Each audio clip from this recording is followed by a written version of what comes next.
সামনে একটা লম্বা ছুটি আসতেছে। এই বন্ধের সময়টাতে তোমরা যেন ব্যস্ত থাকতে পারো এবং গাণিতিক সমস্যাগুলো সমাধান করতে পারো, এই জন্য এই গুরুত্বপূর্ণ অধ্যায়টি নিয়ে আজকের আমাদের ক্লাস। তো আমাদের এই অধ্যায়ের যে গাণিতিক সমস্যাগুলো তোমরা পেয়েছো বা বোর্ড প্রশ্নে পাবে, সেগুলো হচ্ছে মোল সংখ্যার সাহায্যে অণু বা পরমাণু সংখ্যা নির্ণয়, গ্যাসের মোলার আয়তন নির্ণয়, মোলারিটি নির্ণয়, মৌলের শতকরা সংযুক্তি নির্ণয়, স্থূল সংকেত নির্ণয় করা, আণবিক সংকেত নির্ণয় করা, রাসায়নিক সমীকরণে কোন মৌলটি কত গ্রাম উৎপন্ন হয় সেটা নির্ণয় করা, লিমিটিং বিক্রিয়ক নির্ধারণ করা এবং উৎপাদের শতকরা পরিমাণ হিসাব করা। তো এই অধ্যায়টি অত্যন্ত গুরুত্বপূর্ণ। তাছাড়াও তোমাদের কাছে আরও একটি গুরুত্বপূর্ণ বিষয় আমি উপস্থাপন করতে চাই, সেটা হচ্ছে ষষ্ঠ থেকে দশম শ্রেণীর গণিত এবং বিজ্ঞান বিষয়ক যে কোনো সমস্যা আমার ইউটিউব চ্যানেল পাশাপাশি আমার ফেসবুক পেজে যদি তোমরা পোস্ট করো, তাহলে সেই ক্ষেত্রে আমি ইনশাল্লাহ অবশ্যই তোমাদেরকে সমস্যার সমাধান দেব এবং পরবর্তী কমেন্ট বক্সে জানাবে যে তোমাদের ভিডিওর কোথায় কোন জায়গায় সমস্যা হয়েছে, সেগুলো ইনশাল্লাহ বুঝিয়ে দেওয়ার ক্লিয়ার করার চেষ্টা করব। আসো আমরা ক্লাস শুরু করি। তো প্রথম গাণিতিক সমস্যার যে পার্টটি ছিল তোমাদের, আমরা চলে যাচ্ছি সেখানে। সেটা ছিল হচ্ছে মোল সংখ্যার সাহায্যে অণু বা পরমাণুর সংখ্যা নির্ণয়। এর আগেও একটি সংক্ষিপ্ত ক্লাসে আমি তোমাদেরকে মোল সংখ্যা সম্পর্কে ধারণা দিয়েছিলাম। আবারও তোমাদেরকে আমি ক্লিয়ার করতেছি। সেটা হচ্ছে রাসায়নিক পদার্থের পারমাণবিক সংখ্যাকে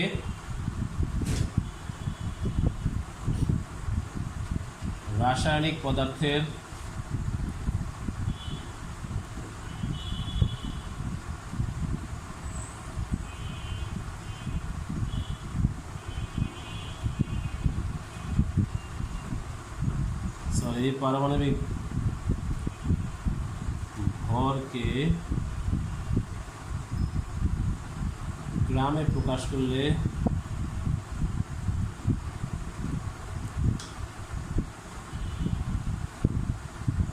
প্রকাশ করলে যে পরিমাণ পাওয়া যায়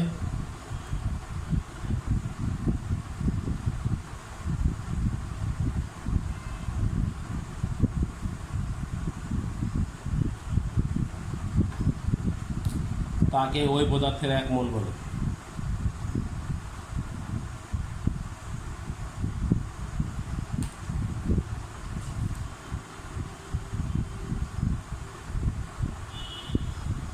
তো যেহেতু মনে করো তোমাদের একটা উদাহরণ দিচ্ছি, ক্লোরিন গ্যাস এর ক্ষেত্রে যদি বলা হয়, এখানে পরমাণু আছে দুইটি পরমাণু আছে, সেক্ষেত্রে টোটাল ভরটা হবে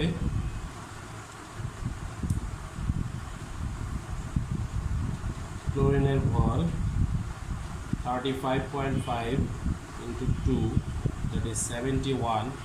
এই 71 গ্রাম chlorine is equal to 1 mole chlorine.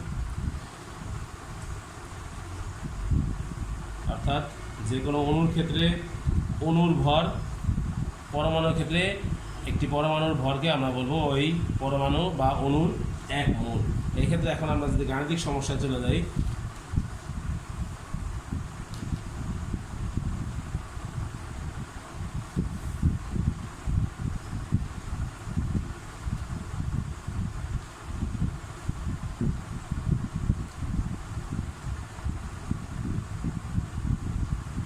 এক গ্রাম কপার সালফেটে কতটি অণু আছে?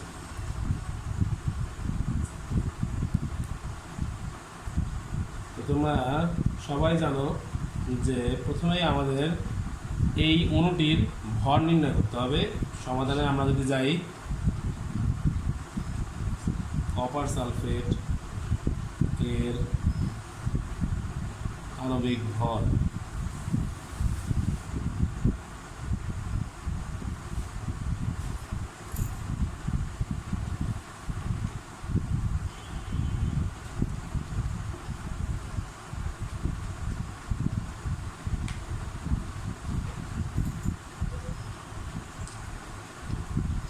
কপারের ভর হচ্ছে, প্রথমে কপারের ভরকে তোমাদের জানতে হবে 63.5, কপার 80, সালফারের ভর 32, সালফারও এখানে একটি, অক্সিজেন এর ভর হচ্ছে 16, এখানে হচ্ছে 4টি। ক্যালকুলেটরের সাহায্যে তোমরা এই ভরটি নির্ণয় করো। 63.5 প্লাস 32 প্লাস 64,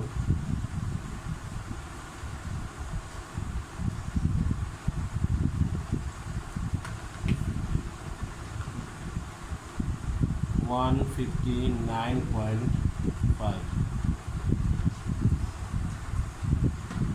এই আণবিক ভরের সাহায্যে আমরা এখন 1 গ্রাম কপার সালফেটে কতটি অণু আছে আমরা নির্ণয় করব।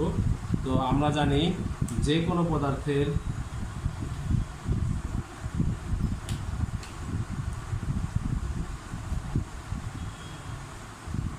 এক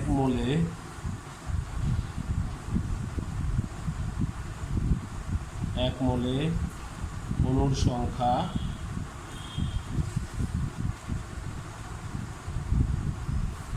6.023 × 10⁻23। এটা হচ্ছে অ্যাভোগাড্রো সংখ্যা। অ্যাভোগাড্রো সংখ্যা অর্থাৎ যে কোনো পদার্থের এক মোল, কোনো পরমাণুর এক মোলেও যে কয়টি পরমাণু থাকবে, কোনো অণুরও এক মোলে সে কয়টি অণু থাকবে। তো এক্ষেত্রে আমরা এখন লিখতে পারি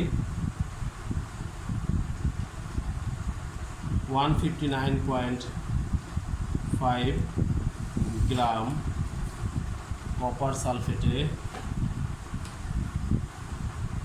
অণুর সংখ্যা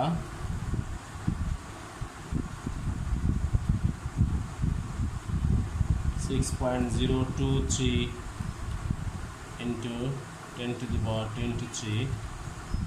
সুতরাং 1 গ্রাম কপার সালফেটে অণুর সংখ্যা 6.023 × 10⁻23 ডিভাইডেড বাই 159.5। অ্যান্সারটি তোমরা ক্যালকুলেট করো। অ্যান্সারটি ক্যালকুলেট করলে পেয়ে যাবা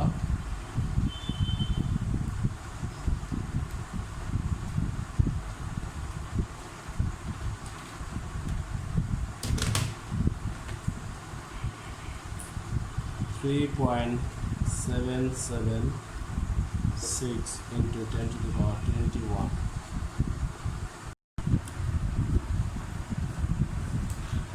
আমরা গাণিতিক সমস্যা যাচ্ছি। যেমন ক্যালকুলেটর ব্যবহার করতে হবে। 5 গ্রাম সালফিউরিক অ্যাসিডে কতগুলো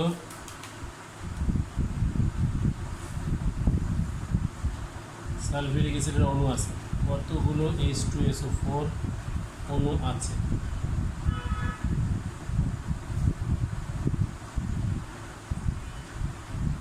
প্রথমেই তোমাদেরকে সালফিউরিক অ্যাসিডের ভর নির্ণয় করতে হবে, আণবিক ভর।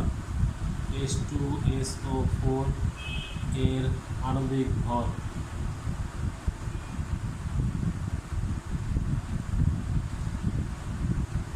1, হাইড্রোজেনের ভর, পারমাণবিক ভর 1, 2টি আছে তাই 2 দ্বারা গুণ, যোগ সালফারের হচ্ছে 32, অক্সিজেনের 16 × 4, টোটালে হচ্ছে 98।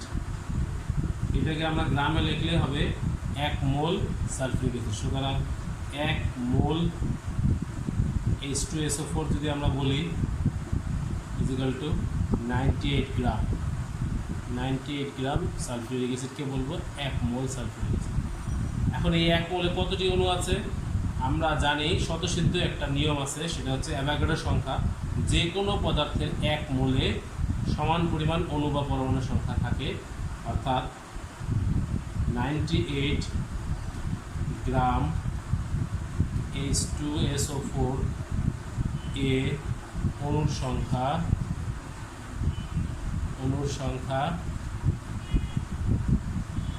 এটাকে বলা হয় অ্যাভোগাড্রো সংখ্যা 6.023 × 10⁻23। এতটি যে কোনো পদার্থের 1 মোল, যে কোনো পদার্থের। এখানে যদি পানি হইতো, পানি হইলে পানির ভর হচ্ছে 18, তাহলে আমরা লিখতাম 18 গ্রাম পানির অণুর সংখ্যা এতটি। একইভাবে ক্লোরিন গ্যাস তার ভর হচ্ছে 71 গ্রাম ক্লোরিনের অণুর সংখ্যা এতটি।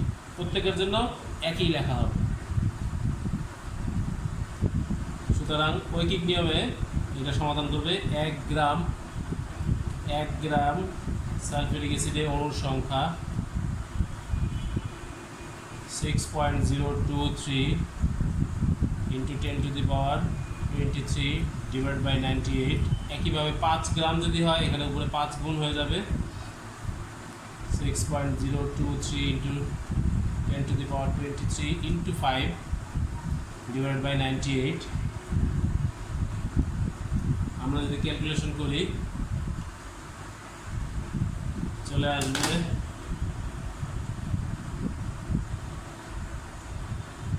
3.07296 ইন্টু 10⁻22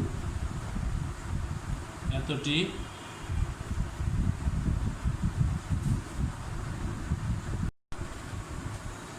এখন আমরা আলোচনা করব গ্যাসের মোলার আয়তন নির্ণয়।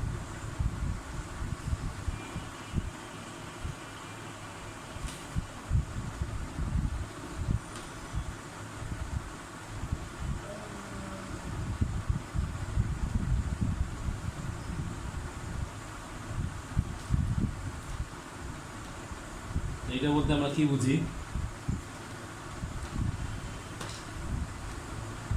1 মোল কোনো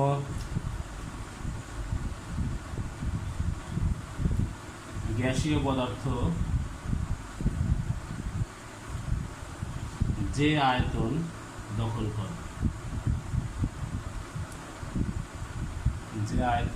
করে, তাকেই আমরা গ্যাসের মোলার আয়তন বলবো। এখানে একটা গুরুত্বপূর্ণ বিষয় মনে রাখার আছে, সেটা হচ্ছে এই গাণিতিক সমস্যা সমাধানে তোমাদের মনে রাখতে হবে প্রমাণ অবস্থায়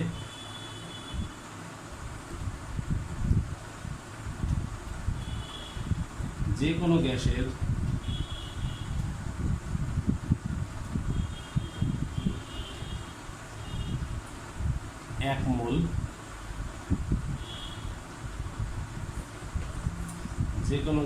এক মোল এর আয়তন হবে 22.4 লিটার। এটা গাণিতিক সমস্যা সমাধানের জন্য খুবই গুরুত্বপূর্ণ একটা অংশ, এটা তোমাদের অবশ্যই মনে রাখতে হবে। তো এখানে প্রমাণ অবস্থা কি, এইটা সংক্ষিপ্ত প্রশ্ন হিসেবে তোমরা মনে রাখতে পারো। প্রমাণ অবস্থা কি? এই প্রমাণ অবস্থা শব্দটি খুবই গুরুত্বপূর্ণ। প্রমাণ অবস্থা কি? 0 ডিগ্রি সেলসিয়াস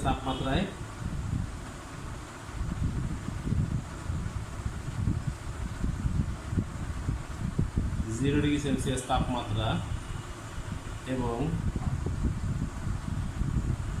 1 atm চাপ, অর্থাৎ 1 অ্যাটমসফিয়ার চাপ,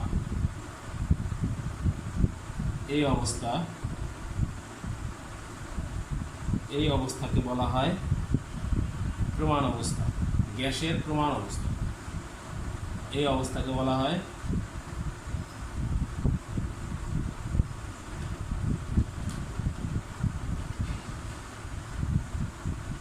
গ্যাসের ক্ষেত্রে প্রমাণ অবস্থা।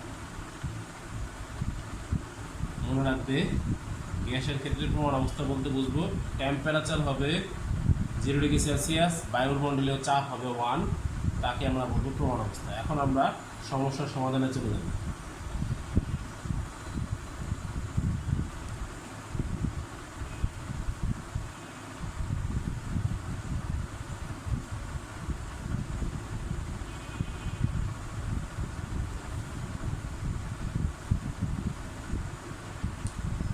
গ্যাসের ক্ষেত্রে আমরা অঙ্কটি করছি 5 মোল কার্বন ডাইঅক্সাইড এর প্রমাণ অবস্থায় আয়তন কত।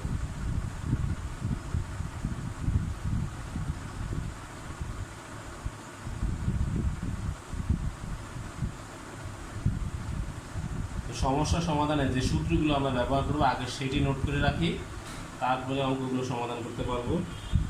এখানে আমরা যে যে যে সূত্রগুলো ব্যবহার করব সেইগুলো হচ্ছে n equal to W by M, ডাব্লিউটা ছোট হাতের অক্ষর হবে ডাব্লিউ বাই এম, অথবা আমরা ব্যবহার করব n equal to V by 22.4, অথবা আমরা ব্যবহার করব স্মল n ইকুয়াল টু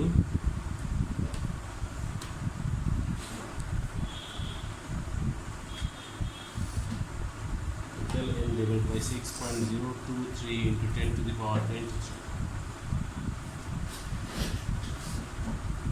তো এখানে কোনটার কি নাম সেটা তোমাদেরকে জানতে হবে। এখানে n হচ্ছে মোল সংখ্যা, যেটা প্রশ্নে বা তথ্য অনুযায়ী তোমরা নির্ণয় করে নিতে পারবে। ডাব্লিউ হচ্ছে ভর, দ্রব্যের ভর,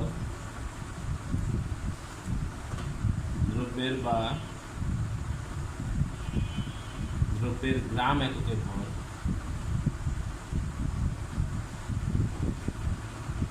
আর এখানে এম হচ্ছে আণবিক ভর, গ্যাসের আণবিক ভর।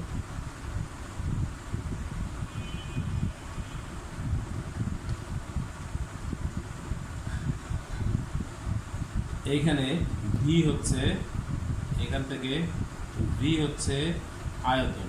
যদি কোনো অঙ্কে মূল সংখ্যা নির্ণয় করতে বললে এই সূত্র ব্যবহার করতে হবে।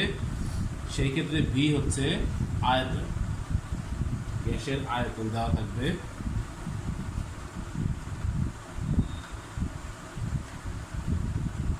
এই সূত্রের সাহায্যে আমরা মূল সংখ্যা নির্ণয় করতে পারবো, দ্রব্যের বা গ্যাসের ভর নির্ণয় করতে পারবো, আর আণবিক ভর নির্ণয় করতে পারবো।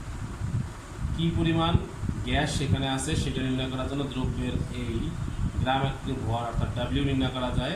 গ্যাসের আণবিক ভর নির্ণয় করার জন্য আমরা এই ফর্মুলা ব্যবহার করতে পারবো। এইখান থেকে আমরা আয়তন নির্ণয় করতে পারবো, পাশাপাশি মূল সংখ্যা নির্ণয় করতে পারবো। এইখান থেকে আমরা এই ক্যাপিটাল এন বলতে বুঝাইছি অণুর সংখ্যা, কতটি অণু সেখানে সংযুক্ত আছে, এই সূত্রের সাহায্যে আমরা সেটা নির্ণয় করতে পারি। অণুর সংখ্যা যদি জানা থাকে এই সূত্রের সাহায্যেও আমরা মোল সংখ্যা নির্ণয় করতে পারি। এই তিনটা ফর্মুলা আমাদের জানা থাকতে হবে, কোনটির কি নাম সেটা অবশ্যই তোমরা খেয়াল রাখবে। আমরা এখন সরাসরি সমস্যাটির সমাধানে চলে যাব। কোশ্চেনটি ছিল 5 মোল কার্বন ডাইঅক্সাইড গ্যাসের প্রমাণ অবস্থায় আয়তন কত? সমাধান। এখানে যে তথ্যটি দেওয়া আছে সেটি তোমরা খেয়াল করো যে কি কি দেওয়া আছে। এখানে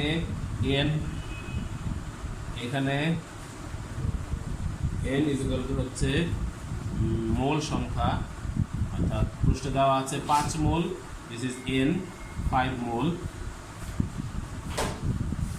আর বের করতে বলা হয়েছে, তোমাদেরকে যেটা বের করতে বলছে সেটা হচ্ছে আয়তন নির্ণয় করতে বলা হয়েছে, ভলিউম।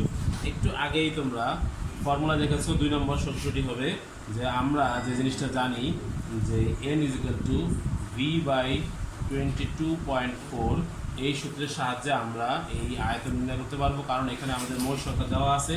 তো মোল সংখ্যাটি বসায় দাও, তোমরা এখান থেকে নির্ণয় করতে পারবে 5v by 22.4, that is v is equal to 5 into 22.4 is equal to 112 liter।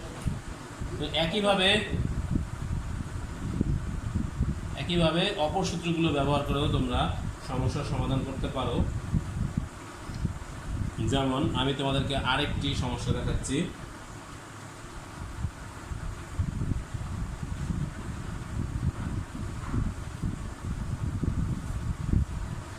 প্রমাণ অবস্থায়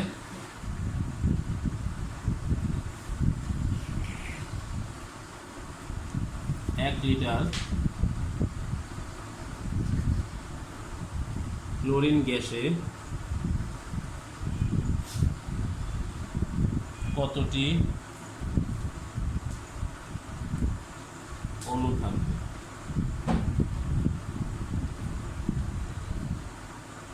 ঠিক আগের মতোই তোমাদেরকে সবার আগে জানতে হবে যে এখানে ক্লোরিন গ্যাসের ভর কত।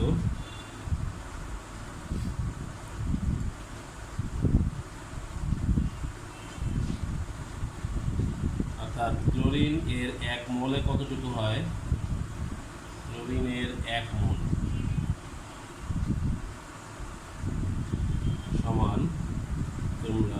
জানো এখানে 2টি পরমাণু আছে এবং ক্লোরিনের ভর হচ্ছে 35.5 ইকুয়াল টু 71। এটাকে গ্রামে প্রকাশ করলেই শুধুমাত্র এটা 1 মোল হিসাব করতে পারবে।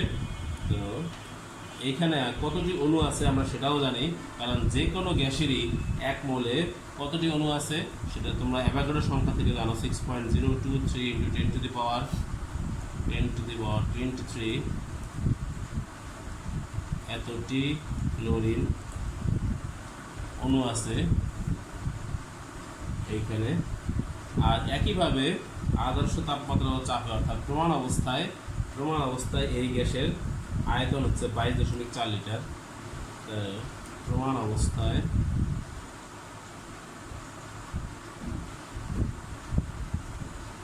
ক্লোরিন গ্যাস এর আয়তন 22.4 লিটার। তো এখন আমরা সমস্যার সমাধানে চলে যাই। প্রমাণ অবস্থায় 1 লিটার গ্যাসে কতটি অণু আছে, 1 লিটার গ্যাসে কতটি অণু আছে আমরা সেটা নির্ণয় করব। তো ঠিক আমাদের হাতে যে সূত্রটি আছে সেই সূত্রটি আমরা ব্যবহার করব এখানে। আমরা n = n divided by 6.023 into 10 to the power 23 এই সূত্রটি ব্যবহার করলেই এখান থেকে আমরা পেয়ে যাব প্রমাণ অবস্থায় কতটুকু আছে। তো সেই ক্ষেত্রে আমরা এই n এর মানটি অর্থাৎ 1 মোল গ্যাসের কতটি অণু আছে আমরা সবাই জানি, 1 মোলে কত গ্রাম সেটা আমরা এখানে ব্যবহার করতে পারি 22.4 লিটার।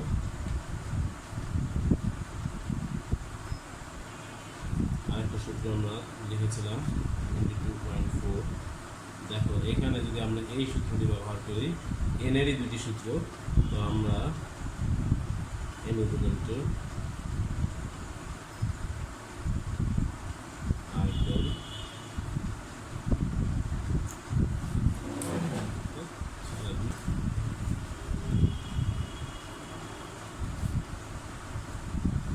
প্রমাণ অবস্থায়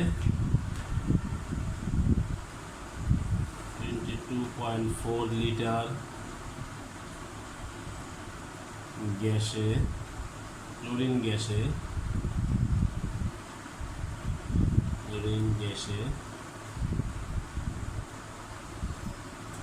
অণু থাকে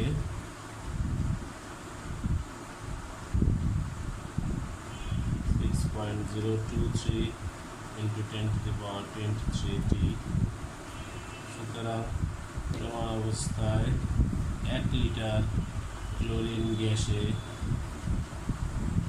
অণু থাকে 6.023 into 10 to the power 23 divided by 22.4।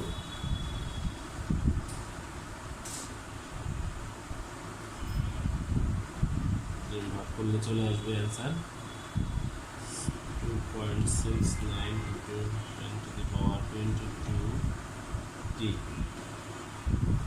তো এটা যে কোনো গ্যাসের ক্ষেত্রেই এটা একই অবস্থা হবে, একই অ্যান্সার চলে আসবে। সেই ক্ষেত্রে তোমরা বুঝতেই পারতেছো যেহেতু 22.4 লিটার সকল গ্যাসের জন্য একটি আদর্শ আয়তন। তো এখান থেকে তোমরা অণুর সংখ্যাকে যদি আমরা ভাগ করি তো একই ফলাফলই সবার জন্য পাবো। এই সংখ্যাটি হচ্ছে শুধু ক্লোরিন গ্যাস নয়, কার্বন ডাইঅক্সাইড সহ অন্যান্য যে কোনো গ্যাসের জন্য যদি তুমি নির্ণয় করো যে প্রমাণ অবস্থায় তাদের কতটি অণু থাকবে সেই একই পরিমাণ অণু থাকবে। এই প্রশ্নটি ক্লোরিন ছাড়াও অন্য যে কোনো গ্যাসের জন্য হলেই একই উত্তর চলে আসবে। সমস্যাটি তোমরা বুঝতে পেরেছো। আমরা পরবর্তী টপিক মোলারিটি নির্ণয় চলে যাব।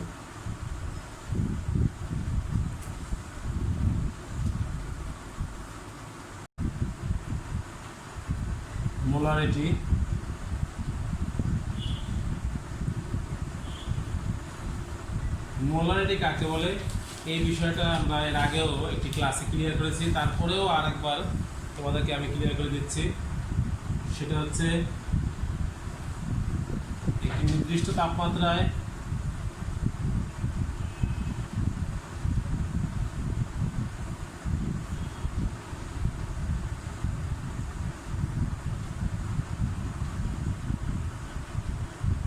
এক লিটার দ্রবণে যত মোল দ্রবীভূত করা যায়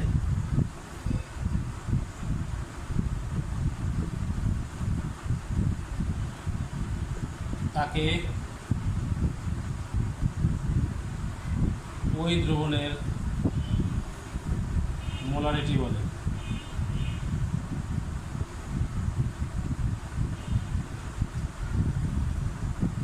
মোলারিটির সমস্যার সমাধানের জন্য একটি সূত্র ব্যবহার করতে হবে। সেই সূত্রটি আমি তোমাদেরকে দেখিয়ে দিচ্ছি।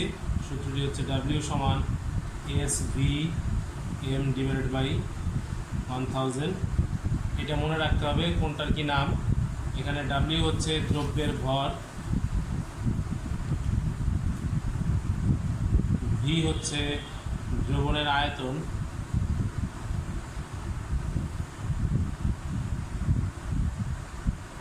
M হচ্ছে ওই দ্রব্যের আণবিক ভর। এটা মনে রাখতে হবে দ্রবণের আয়তনটা অবশ্যই যেখানে যদি 1000 ব্যবহার করো তাহলে হবে এইটা মিলিলিটারে থাকতে হবে।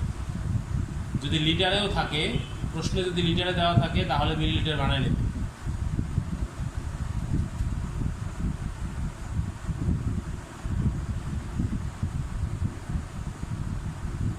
এই তিনটা জিনিস তোমাদেরকে জানতে হবে। এবং সবশেষ এস হচ্ছে মোলারিটি, যার একক হচ্ছে এম। আণবিক ভরের কোনো একক নাই। দ্রবণের আয়তন হচ্ছে মিলিলিটার। দ্রব্যের ভর এটা যেভাবে দেওয়া থাকবে সেইভাবেই করতে পারবা।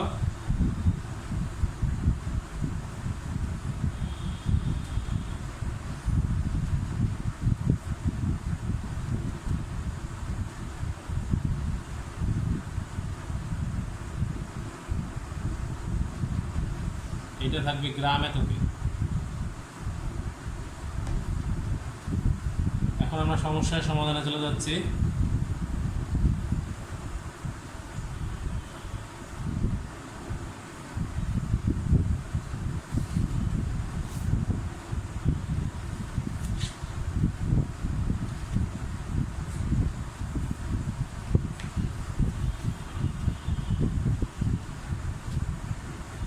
$250 ml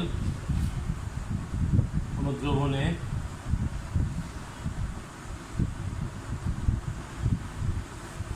সোডিয়াম কার্বনেট 20 গ্রাম দ্রবীভূত থাকলে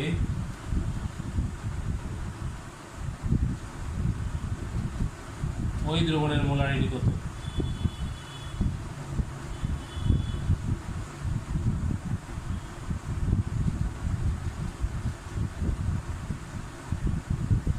এখানে যে যে তথ্য দেওয়া আছে সেগুলো আগে তুমি লেখো। দেওয়া আছে 250 ml, দ্রবণের আয়তন 250 ml, 250 ml। যদি এটা লিটারে দেওয়া থাকতো আমরা এটাকে ml বানায় নিতাম। এখন সোডিয়াম কার্বনেটের আণবিক ভর, এর আণবিক ভর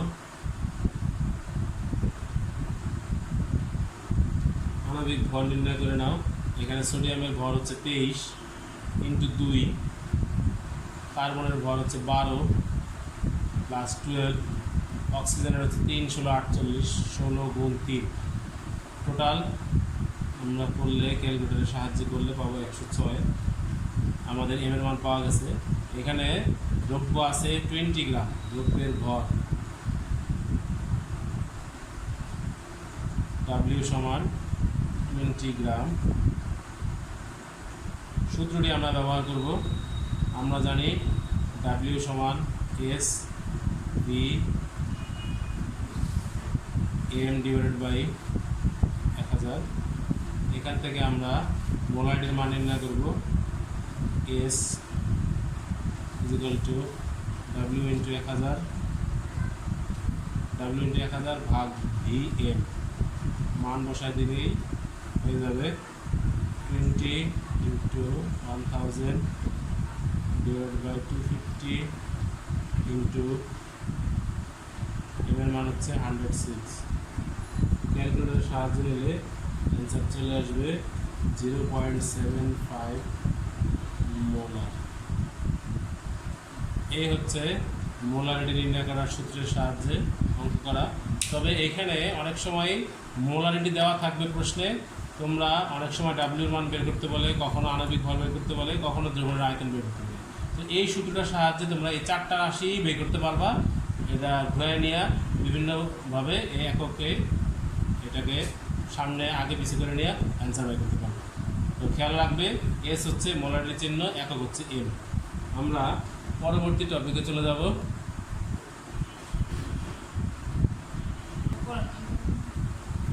তাহলে আমরা পরবর্তী অংশে চলে যাচ্ছি।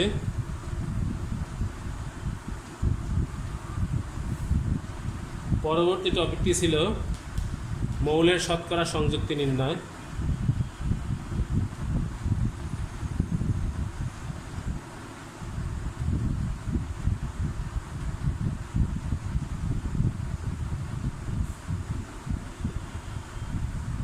মৌলের শতকরা সংযুক্তি বলতে আমরা কি বুঝব? কোনো একটা যৌগের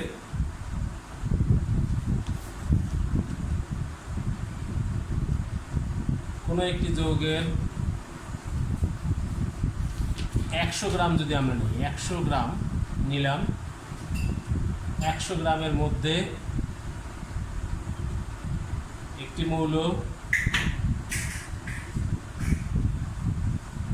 যত গ্রাম থাকবে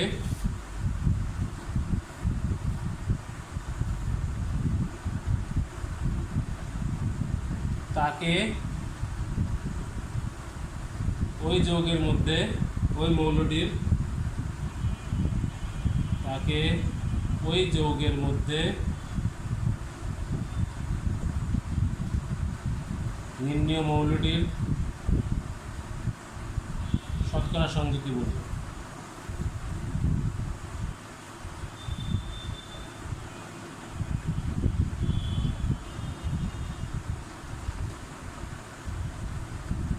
শতকরা সংযুক্তির অঙ্কটি ছোটবেলায় অনুপাতের অঙ্ক করার যে নিয়মটি ছিল, শতকরা সংযুক্তি নির্ণয় করার সেই সূত্রটি বা পদ্ধতিটি সেরকম। শতকরা সংযুক্তি নির্ণয় করার জন্য তোমাকে মৌলের পারমাণবিক ভর, সংক্ষেপে লিখলাম পারমাণবিক ভর জানতে হবে, পরমাণুর সংখ্যা জানতে হবে, যৌগের আণবিক ভর জানতে হবে,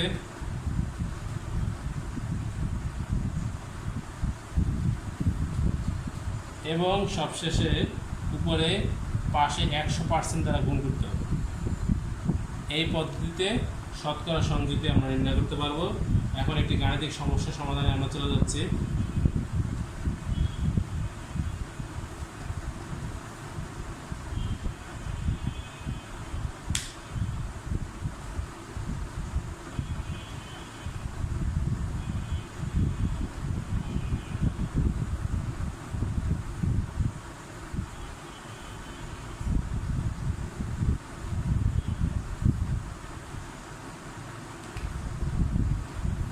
যেমন মনে করো সালফিউরিক অ্যাসিড H2SO4 এ এই যৌগটিতে হাইড্রোজেন, সালফার, অক্সিজেন এর শতকরা সংযুক্তি কত?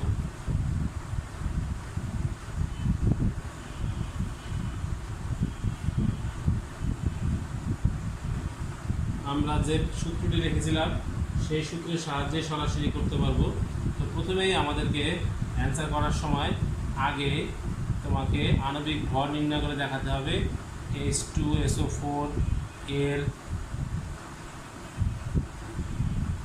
আণবিক ভর নির্ণয় করবা। নির্ণয় করলে পাওয়া 98, এর আগে আমরা করেছি।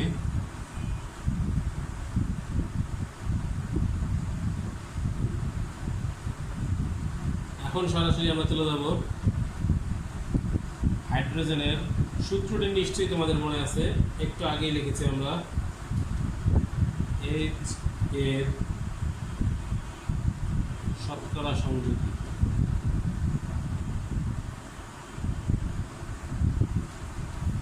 কি সূত্রটি লিখেছিলাম একটু খেয়াল করে দেখো।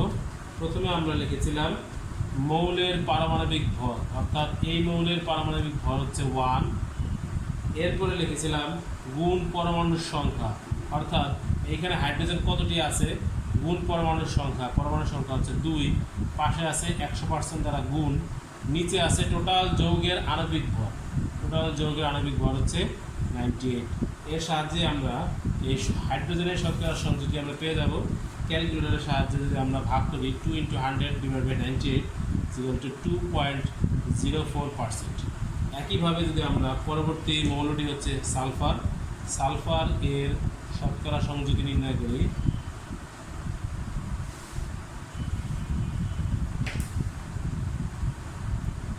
ঠিক একই পদ্ধতিতে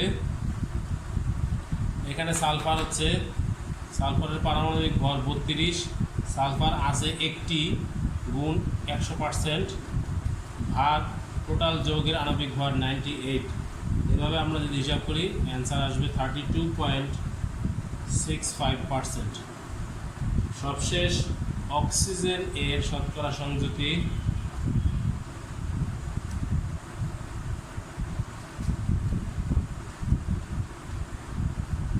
নির্ণয় করলে পাওয়া যাবে অক্সিজেনের ভর হচ্ছে 16, 4টি আছে, ইন্টু 100% ডিভাইড বাই যৌগের আণবিক ভর 98 ক্যালকুলেটরের সাহায্যে করলে 65.30%। এইভাবেই একটি যৌগের শতকরা সংযুতি নির্ণয় করা যাবে। তুমি খেয়াল রাখবে 100% সঠিক হয়েছে কিনা বুঝবা কিভাবে, এই যে অনুপাতগুলো আমরা পেয়েছি এদের যোগফল যদি 100 হয় তাহলে বুঝবা তোমার অঙ্কটি শতভাগ সঠিক আছে। এই পার্সেন্টেজগুলোর যোগফল যদি 100 হয় তাহলেই তোমার যৌগটির শতকরা সংযুতি 100 ভাগ ঠিক আছে। আমাদের এইখানে শতকরা সংযুতি নির্ণয় করার পার্টটি শেষ হলো। আমরা তোমাদের হোমওয়ার্ক দিচ্ছি সোডিয়াম ক্লোরাইডে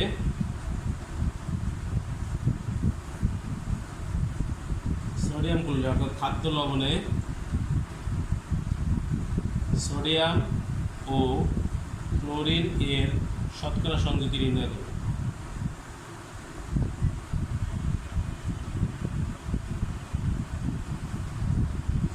একইভাবে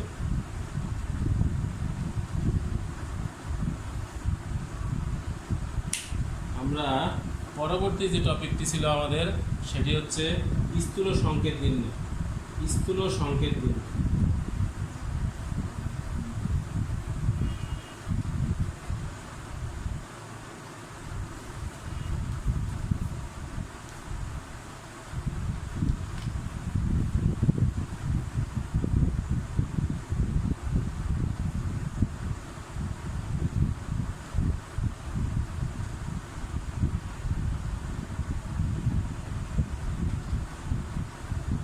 আমরা জানি স্থূল সংকেত কি। স্থূল সংকেত হচ্ছে একটি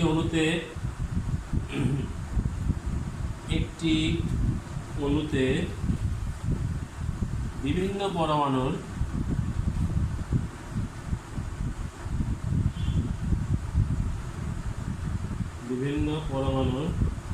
সংখ্যার অনুপাত। তোমরা এই ক্লাসগুলোকে আমার ইউটিউব চ্যানেল স্টাডিজ অন 360 ডিগ্রিতে পাবা।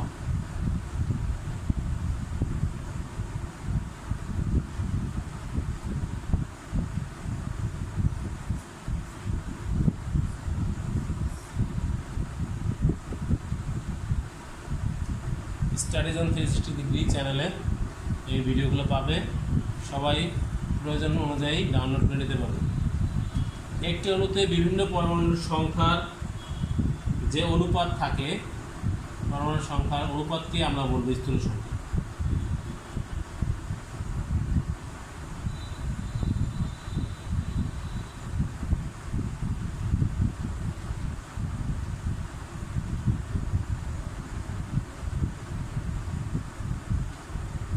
কিভাবে স্থূল সংকেত নির্ণয় করতে হয় সেটি আমি সরাসরি তোমাদেরকে একটা সমস্যা সমাধানের মাধ্যমে দেখাবো। দুইটি সমস্যার সমাধান করবো। দেখো, একটি কোশ্চেন, বিভিন্ন বোর্ড কোশ্চেনে সাধারণত এই প্রশ্নটি বেশি আসে। একটু আগেই আমরা শতকরা সংযুতি নির্ণয় করেছিলাম। ওই প্রশ্নটিকে যদি আমরা ঘুরিয়ে লিখি, অর্থাৎ যদি একটি যৌগে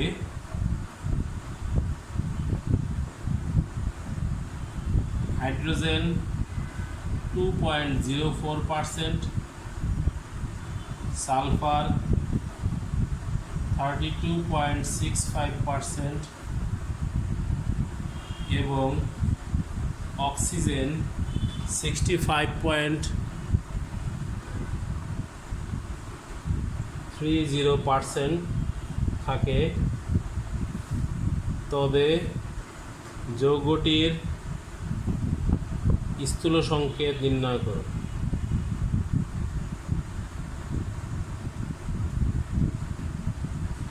তোমরা এই ক্লাসগুলোর ভিডিও লিঙ্ক কপি করে বিটমেটের সাহায্যে ডাউনলোড করে নিতে পারবা। আমরা এই সমস্যাটি সমাধান করব। সমস্যাটির ধারাবাহিক স্টেপগুলো মনে রাখবে, তাহলে স্থূল সংকেতের যে কোনো সমস্যার সমাধান করতে পারবে। প্রথমেই প্রতিটি মৌলের পারমাণবিক ভর দ্বারা এই পার্সেন্টেজগুলোকে ভাগ করে দেবে। প্রতিটি মৌলের পারমাণবিক ভর দ্বারা ভাগ করি। প্রতিটি মৌলের পারমাণবিক ভর দ্বারা শতকরা সংযুক্তি যে পার্সেন্টেজগুলো দেওয়া আছে এদেরকে ভাগ করব। শতকরা সংযুক্তিকে ভাগ করি।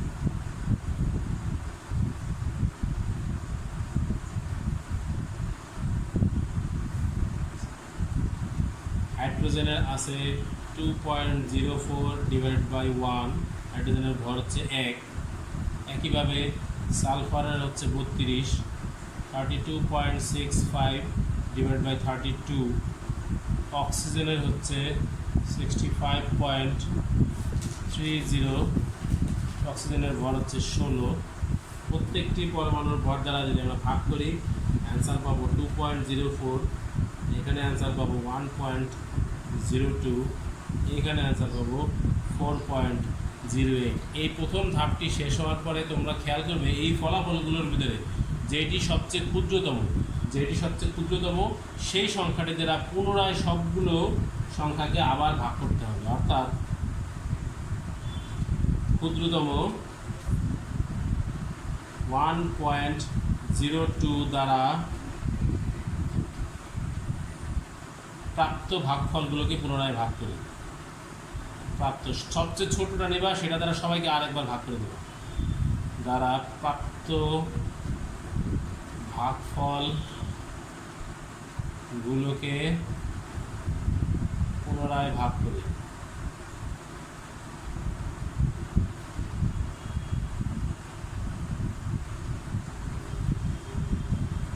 হাইড্রোজেনের ছিল 2.04 ডিভাইডেড বাই 1.02, একইভাবে সালফারের ছিল 1.02 ডিভাইডেড বাই 1.02 হবে, কারণ এটাই সবচেয়ে ক্ষুদ্রতম ছিল। এবং অক্সিজেনের 4.08 ডিভাইডেড বাই 1.02। সবাইকে 1.02 দ্বারা ভাগ করলে অ্যান্সার আসে এখানে 2, এখানে আছে 1, এখানে হয় 4। যদি কাছাকাছি হয়, অর্থাৎ যদি 1.99 আসে, তাহলেও পরবর্তী সংখ্যাটি ধরে নেবে। যদি 3.95 বা 94 আসে, তাহলেও পরবর্তী কাছাকাছি পূর্ণ সংখ্যাটিকে ধরে নেবে। তাহলে এখান থেকে আমরা যৌগটির স্থূল সংকেত পেয়ে গেলাম। সুতরাং স্থূল সংকেত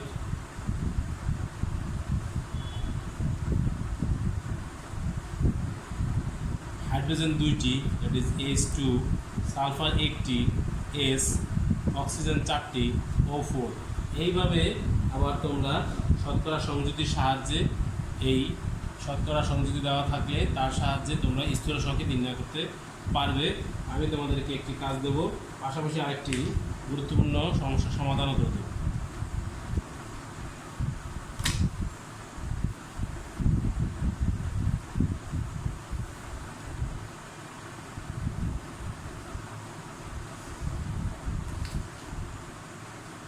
আরেকটি সমস্যার সমাধান আমরা করি। একটি পরীক্ষায়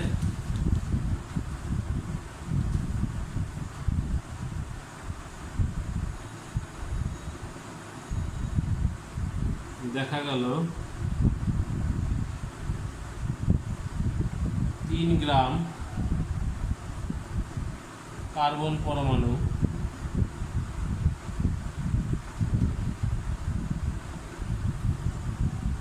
এবং 8 গ্রাম অক্সিজেন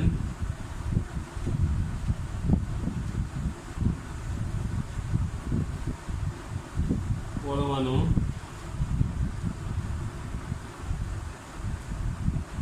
যুক্ত হয়েছে।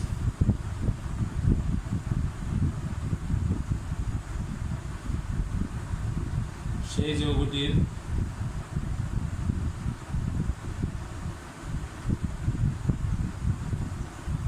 স্থূল সংকেত কত?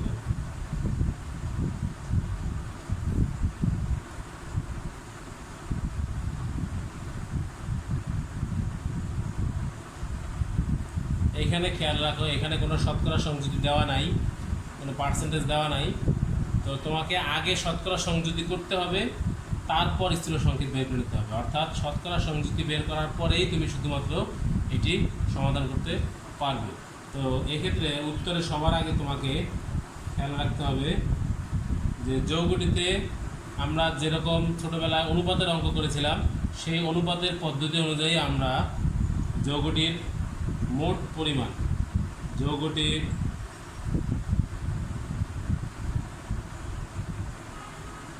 যৌগটিতে কার্বন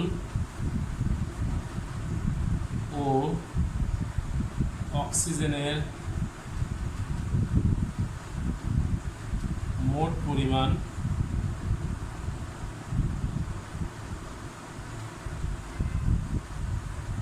it is 3 + 8 11 গ্রাম। এখান থেকে আমরা শতকরা সংযুতি বের করে নেব। কীভাবে? সেই ছোটোবেলার হিসাব ক্লাস 6-এর শতকরা নির্ণয় করার মতো। কার্বনের পরিমাণ, যৌগটিতে কার্বনের শতকরা পরিমাণ, যৌগটিতে কার্বন এর শতকরা পরিমাণ লিখে মোট পরিমাণটা নিচে, কার্বনের পরিমাণ আছে 3 × 100%। এইভাবে আমরা শতকরা সংযুতি নির্ণয় করে নেব। ক্যালকুলেটর ব্যবহার করলে পাওয়া যাবে 3 × 100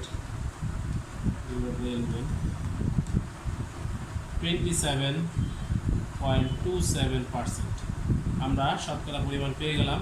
একইভাবে আমরা অক্সিজেনেরও নির্ণয় করতে পারবো এবং যৌগটিতে অক্সিজেনের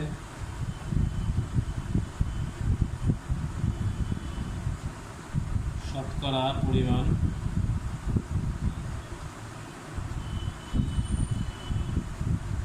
অক্সিজেন ছিল 8 গ্রাম, 8 × 100% ডিভাইড বাই মোট ভর দ্বারা যদি ভাগ করি, 8 × 100 divided by 11, 72.73%। রাইট। এখন দেখো তোমাদের সেই পূর্বের অঙ্কের মতো পার্সেন্টেজটা চলে আসছে। এই পার্সেন্টেজের সাহায্যে তোমরা শতকরা সংযুতির সাহায্যে স্থূল সংকেত নির্ণয় করতে পারবে। প্রথমেই এদের ভর দ্বারা ভাগ করে দাও, আগের মতোই। কার্বন ও অক্সিজেনের নিজ নিজ পারমাণবিক ভর দ্বারা শতকরা পরিমাণকে ভাগ করি। কার্বন ও অক্সিজেনের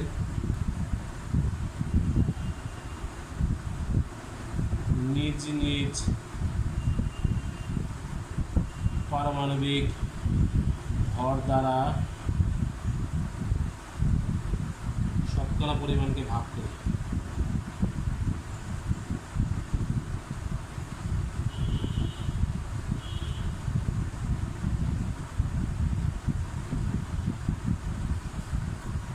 করলে পাওয়া যাবে কার্বন 27.27 ডিভাইড বাই কার্বনের ভর হচ্ছে 12।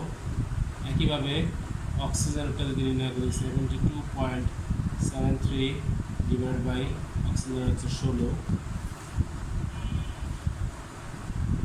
27.27 ডিভাইড বাই 12, 2.2725। একইভাবে 72.73 ডিভাইড বাই 16, 4.45625, 4.45625। এখন আগের মতোই এই দুটোর মধ্যে যেটি সবচেয়ে ছোট তা দ্বারা উভয়কে পুনরায় ভাগ করলেই আমাদের শতকরা সংযুক্তির অংশটি চলে আসবে। আমরা উপরে চলে যাচ্ছি।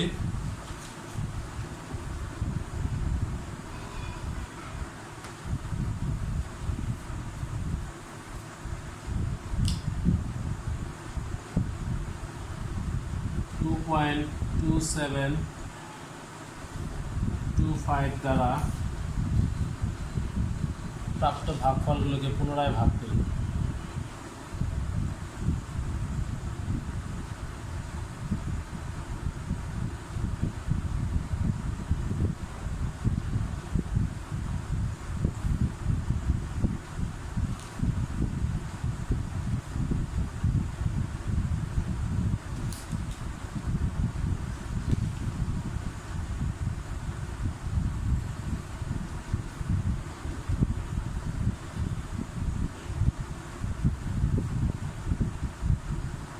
একইভাবে অক্সিজেনের পরিমাণকে যদি ভাগ করি, সরি এখানে ছিল 4.45625 ডিভাইড বাই 2.2725 ভাগ করলে আসে 2। অর্থাৎ আমরা কার্বন পেলাম একটি, অক্সিজেন পেলাম দুইটি। সুতরাং স্থূল সংকেত যৌগটির স্থূল সংকেত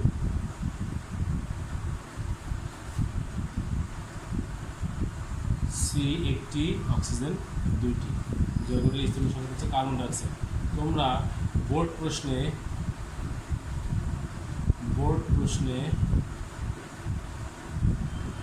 গ্লুকোজ অর্থাৎ C6H12O6 এই যৌগটির স্থূল সংকেত নির্ণয় অর্থাৎ CH2O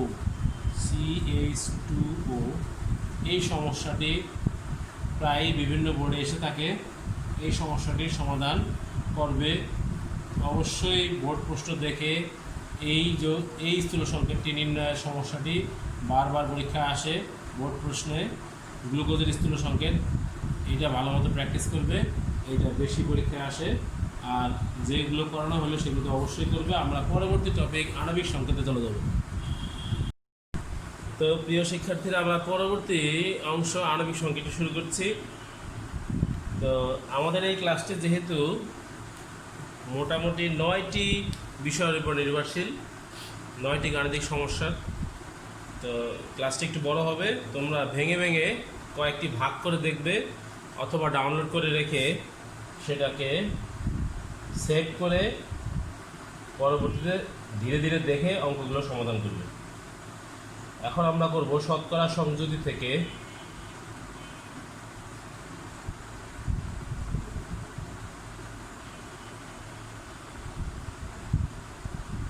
যৌগের আণবিক সংকেত নির্ণয়।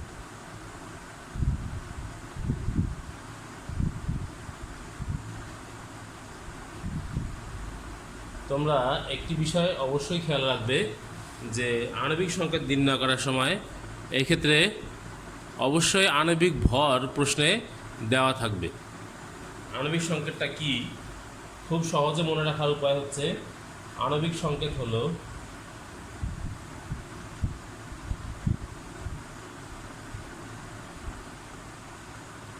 স্থূল সংকেতের গুণিতক। স্থূল সংকেতের গুণিতক, সেই গুণিতক সংখ্যাটাকে আমরা n ধরে নেব। আণবিক সংকেত হলো স্থূল সংকেত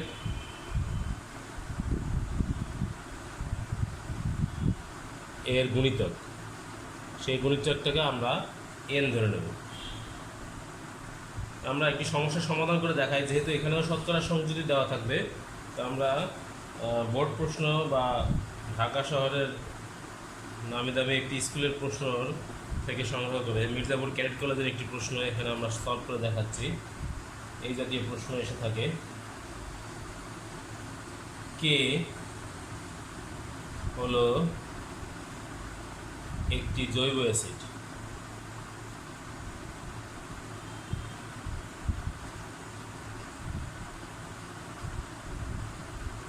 যার আণবিক ভর 150 এবং যৌগটিতে কার্বন 32% এবং অক্সিজেন 64%।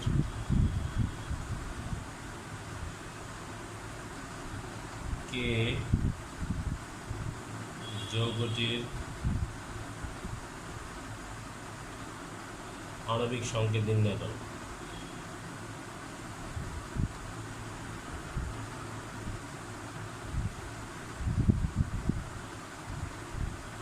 কোনো কোনো ক্ষেত্রে যৌগের সবগুলো মৌলের পার্সেন্টেজ দেওয়া থাকতে পারে, আবার কখনো দেওয়া নাও থাকতে পারে।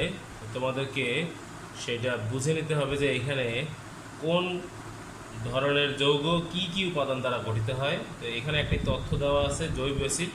মনে রাখতে হবে জৈব অ্যাসিড হচ্ছে কার্বন, হাইড্রোজেন ও অক্সিজেনের সমন্বয়ে গঠিত। কার্বন, হাইড্রোজেন ও অক্সিজেন এই তিন ধরনের উপাদান দ্বারা জৈব অ্যাসিড সমূহ গঠিত হয়। তো সমাধানের জন্য এটি খুবই গুরুত্বপূর্ণ।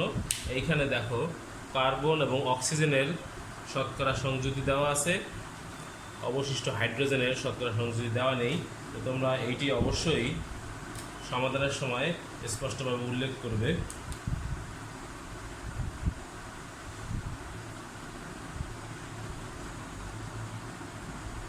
আমরা জানি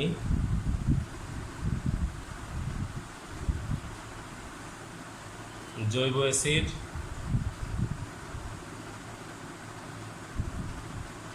কার্বন, হাইড্রোজেন ও অক্সিজেন দ্বারা গঠিত।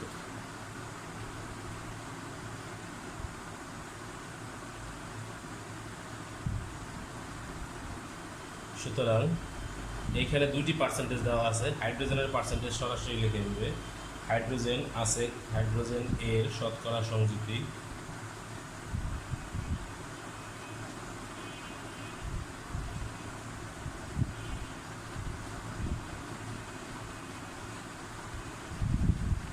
যে কোনো যৌগের মোট শতকরা পরিমাণ হচ্ছে 100। আমরা 100 গ্রামে হিসাব করে থাকি, 100 ভাগ।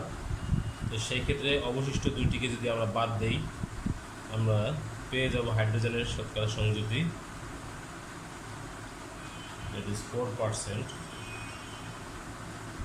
আগের মতো স্থূল সংকেত নির্ণয় করার যে ধাপগুলো ছিল, প্রত্যেকটি মৌলের শতকরা পরিমাণকে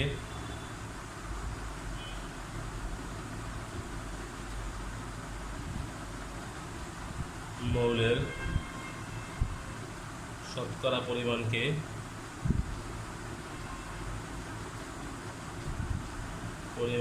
নিজ নিজ পারমাণবিক ভর দ্বারা ভাগ করি, নিজ নিজ পারমাণবিক সংখ্যা দ্বারা ভাগ করি।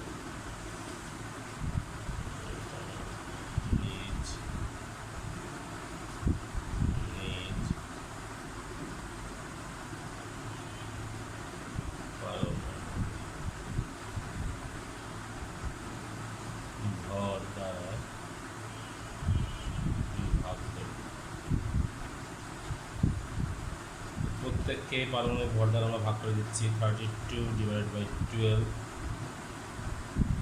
2.67। কার্বনেরটি হলো, হাইড্রোজেনেরটি 4 ডিভাইডেড বাই হচ্ছে 1, 4। অক্সিজেনেরটি 64, অক্সিজেনের ভর হচ্ছে 16। আমরা জানি বরাবরই যে অনুপাতগুলো আমরা পাবো, ভাগফলগুলো আমরা পাবো, সেইগুলোর ভিতরে যেটি সবচেয়ে ছোট সেটি দ্বারা পুনরায় সকলকে আবার ভাগ করে দিতে হয়। প্রাপ্ত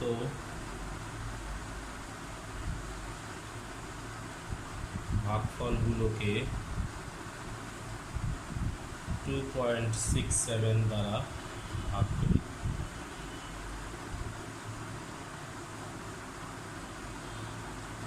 তো 2.67 দ্বারা যদি এটাকে ভাগ করি অ্যান্সার আসবে 1।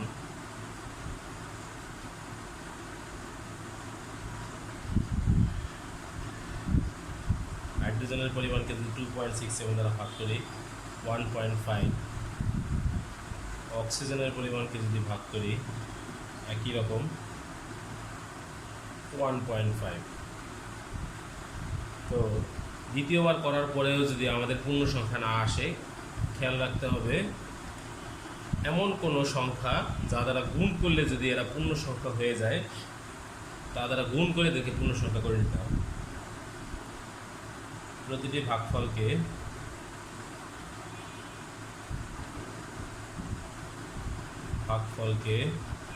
সবচেয়ে ছোট যে পূর্ণ সংখ্যা দ্বারা গুণ করলে এই ভগ্নাংশ সংখ্যাগুলো অর্থাৎ দশমিক সংখ্যাগুলো পূর্ণ সংখ্যা করে নিতে হবে, তা দ্বারা গুণ করে নেব। 2 দ্বারা গুণ করি C1 × 2 = 2। হাইড্রোজেন 1.5 × 2 = 3। অক্সিজেন 1.5 × 2 = 3। সুতরাং যৌগের স্থূল সংকেত কে যৌগটির, আমার মনে হয় এখন উপরে লেখা উচিত,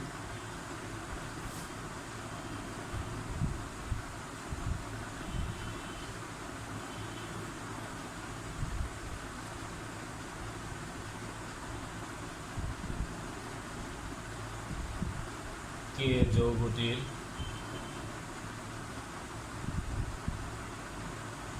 স্থূল সংকেত কার্বন 2টি, হাইড্রোজেন 3টি, অক্সিজেনও 3টি। সরাসরি অনুপাতগুলোর সাহায্যে সংকেতটি লিখে ফেলবে C2H3O3। এখন আমরা আণবিক সংকেত ধরবো, আণবিক সংকেত নির্ণয় করব। তো আমি এর আগেও বলেছি আণবিক সংকেত হচ্ছে স্থূল সংকেতের গুণিতক। ধরি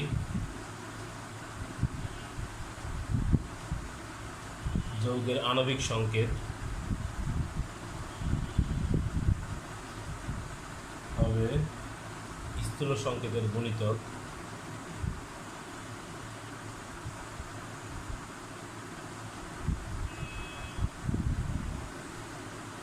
এখন এই যে আমরা আণবিক সংকেতটি ধরলাম, এর ভর নির্ণয় করব। এর ভর কার্বনের 12 × 2, হাইড্রোজেনের 1 × 3, অক্সিজেনের 16 × 3, পাশে আছে n গুণিতক, দ্যাট ইজ 24, 3, 48, 75 n। তো যেহেতু এটা হচ্ছে এই সংকেতের আণবিক ভর, প্রশ্নে তোমাদের একটি আণবিক ভর দেওয়া ছিল, ওইটাকে প্রশ্ন মতে লিখবে।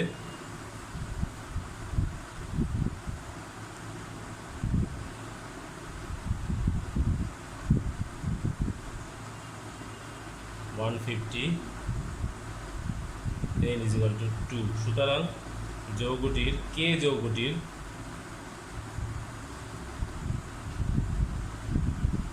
আণবিক সংকেত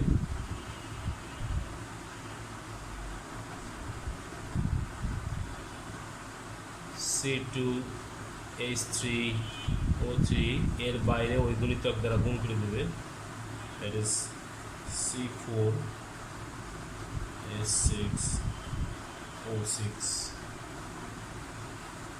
এভাবে তোমরা যৌগের আণবিক সংকেত নির্ণয় করতে পারবে। আমাদের পরবর্তী টপিকটি হচ্ছে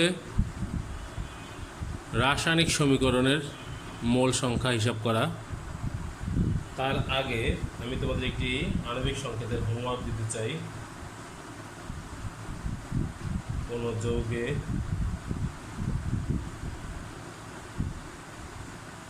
তোমরা যে হোমওয়ার্কগুলো এই ক্লাসে অনলাইন ক্লাসে দেওয়া হয় সেই হোমওয়ার্কগুলো করে প্রশ্ন লিখে অ্যান্সার সহ কমেন্ট বক্সে পোস্ট করে দিবে, আমরা যাচাই করে দেখব তোমাদের উত্তরটি ঠিক আছে।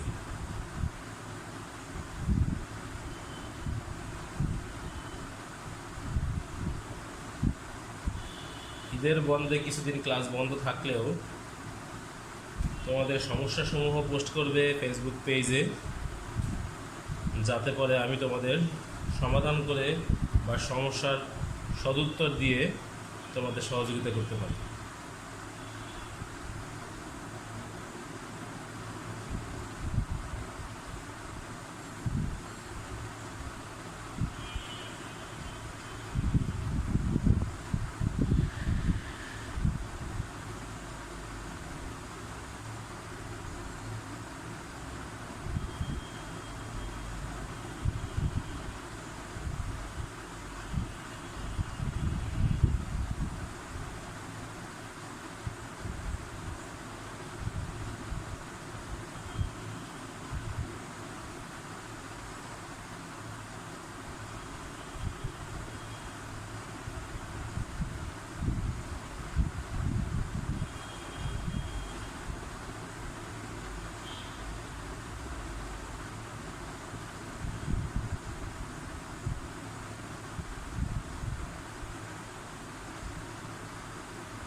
যৌগটির স্থূল ও আণবিক সংকেত উভয়ই নির্ণয় করবে।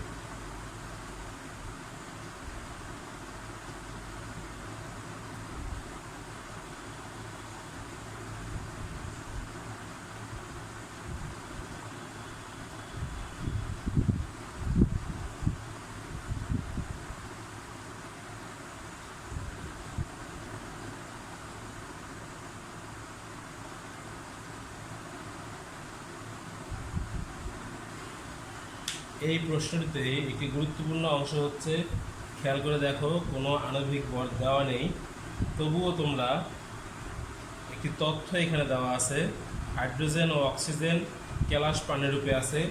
এই তথ্যটির সাহায্যে সমাধান করতে পারবে, কারণ এখানে যৌগটির যে স্থূল সংকেত পাওয়া যাবে, আমি তোমাদের একটু সহযোগিতা করি। যৌগটির যে স্থূল সংকেত পাওয়া যাবে সেটি হচ্ছে CuH10S09, এরকম অবস্থা পাওয়া যাবে। এইটিকে অর্গানাইজ করলেই আণবিক সংকেত পাওয়া যাবে। এইটার আণবিক সংকেত হবে CuSO4 5H2, অর্থাৎ 2তে। তোমরা এটাকে শুধু অর্গানাইজ করলেই আণবিক সংকেতটি পেয়ে যাবে, যেহেতু কেলাস পানিটিকে আলাদা করে দিলেই স্থূল সংকেত থেকেই আণবিক সংকেত পাওয়া যায়। যদি কোনো প্রশ্নে এরকম কেলাস পানি রূপে যুক্ত আছে, হাইড্রোজেন অক্সিজেন বলা থাকে, তাহলে স্থূল সংকেত নির্ণয় করে সেখান থেকে পানিটাকে আলাদা করে দিলে পরেই তোমরা আণবিক সংকেত পাবে। এইটি করার চেষ্টা করবে। সমস্যা হলে আমাকে পোস্ট করে জানাবে, কমেন্ট বক্সে জানাবে। শিক্ষার্থীরা, আমাদের পরবর্তী টপিকটি হচ্ছে রাসায়নিক বিক্রিয়ায় বা রাসায়নিক সমীকরণে কোন পদার্থ বা কোন যৌগটি কত গ্রাম উৎপন্ন হয় সেটি হিসাব করা। তার আগে তোমাদেরকে যেটি জানতে হবে সেটা হচ্ছে রাসায়নিক সমীকরণ সমতাকরণ বিষয়টি সম্পর্কে।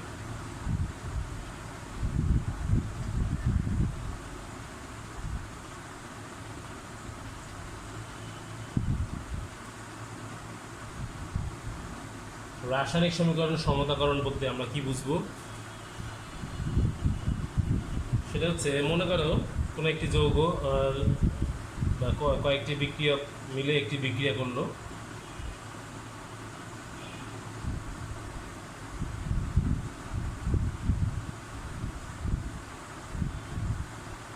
এই বিক্রিয়াটিতে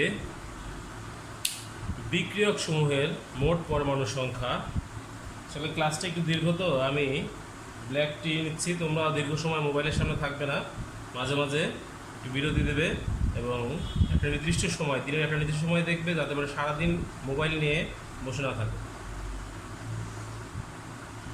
ব্ল্যাক টি উইদাউট সুগার তোমরাও খেতে পারো। তো যেটি বলছিলাম সেটি হচ্ছে রাসায়নিক সমীকরণের বিক্রিয়ক সমূহ, অর্থাৎ বাম পাশে যে যৌগ বা মৌলসমূহ থাকবে তাদের মোট পরমাণু সংখ্যা ডান পাশের মোট পরমাণু সংখ্যা যদি সমান হয় তাহলেই সমতাকরণ বিষয়টি আমাদের নজরে ক্লিয়ার হবে। অর্থাৎ রাসায়নিক সমতাকরণ আমরা কি বলবো, সবচেয়ে বেশি গুরুত্বপূর্ণ বিষয় হচ্ছে যে মোট পরমাণু সংখ্যা সমান হতে হবে। মোট পরমাণু সংখ্যা সমান হতে হবে, পাশাপাশি বিক্রিয়ক ও উৎপাদের মোট ভর সংখ্যা সমান হতে হবে।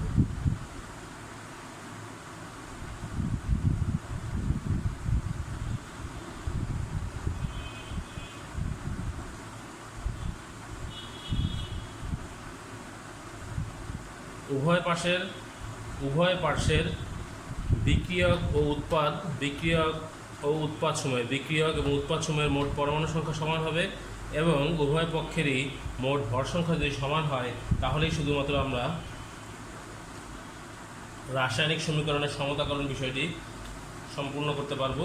যেমন উপরে যে বিক্রিয়াটি লেখা হয়েছে এখানে যদি আমরা মোট পরমাণু হিসাব করি, ম্যাগনেসিয়াম একটি, হাইড্রোজেন একটি, ক্লোরিন একটি, অর্থাৎ মোট 3টি পরমাণু আছে। এই ক্ষেত্রে দেখা যাচ্ছে 2টি হাইড্রোজেন, 2টি ক্লোরিন, 4টি এবং ম্যাগনেসিয়াম একটি, মোট 5টি। সমতা হয়নি। এই ক্ষেত্রে আমাদের সমতা করার জন্য খেয়াল করো, তোমাদেরকে অবশ্যই উভয় পক্ষের মোট পরমাণু সংখ্যা কত দ্বারা গুণ করলে এদেরকে মোট পরমাণু সংখ্যাগুলো সমান হবে সেটি তোমাদের খেয়াল করবে। দেখো এখানে আমরা যদি এই হাইড্রোক্লোরিক অ্যাসিডের সামনে যদি 2 বসাই তাহলেই শুধুমাত্র দেখো এটা ইকুয়াল হচ্ছে, এখানে হাইড্রোজেন 2টি হয়ে গেল, ক্লোরিনও 2টি হয়ে গেল, মোট 4টি, এই ম্যাগনেসিয়াম একটি, মোট 5টি পরমাণু, এখানেও মোট 5টি পরমাণু আছে। একইভাবে যদি আমরা ভর সংখ্যা হিসাব করে দেখি, ভর সংখ্যা হিসাব করলেও একইভাবে আমরা এদের ভরের সাহায্যেও আমরা প্রমাণ করতে পারবো যে রাসায়নিক বিক্রিয়াটি সমতাকরণ করা হয়েছে। অর্থাৎ এই পরমাণু সংখ্যা কম বেশি করার মাধ্যমে, অণুর সংখ্যা কম বেশি করার মাধ্যমে আমরা এই রাসায়নিক সমতাকরণ করতে পারি, পাশাপাশি ভর সংখ্যাকেও সমতা করতে পারি। এখন আমরা একটি ছোট্ট গাণিতিক সমস্যা চলে যাব, তারপর বোর্ড ভিত্তিক গুরুত্বপূর্ণ একটি প্রশ্ন সমাধান করব।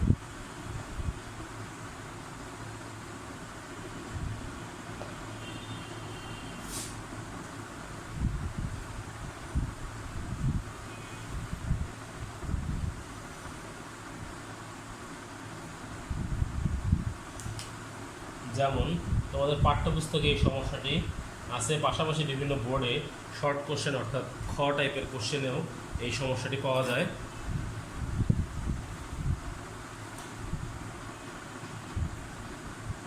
2 গ্রাম ম্যাগনেসিয়াম ধাতুর সাথে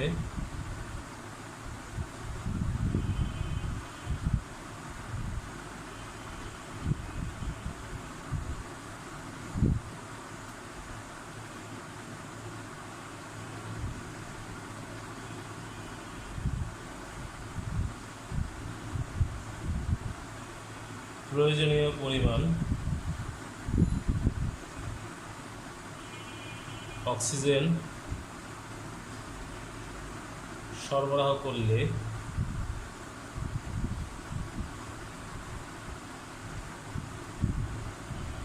কত গ্রাম ম্যাগনেসিয়াম অক্সাইড উৎপন্ন হবে?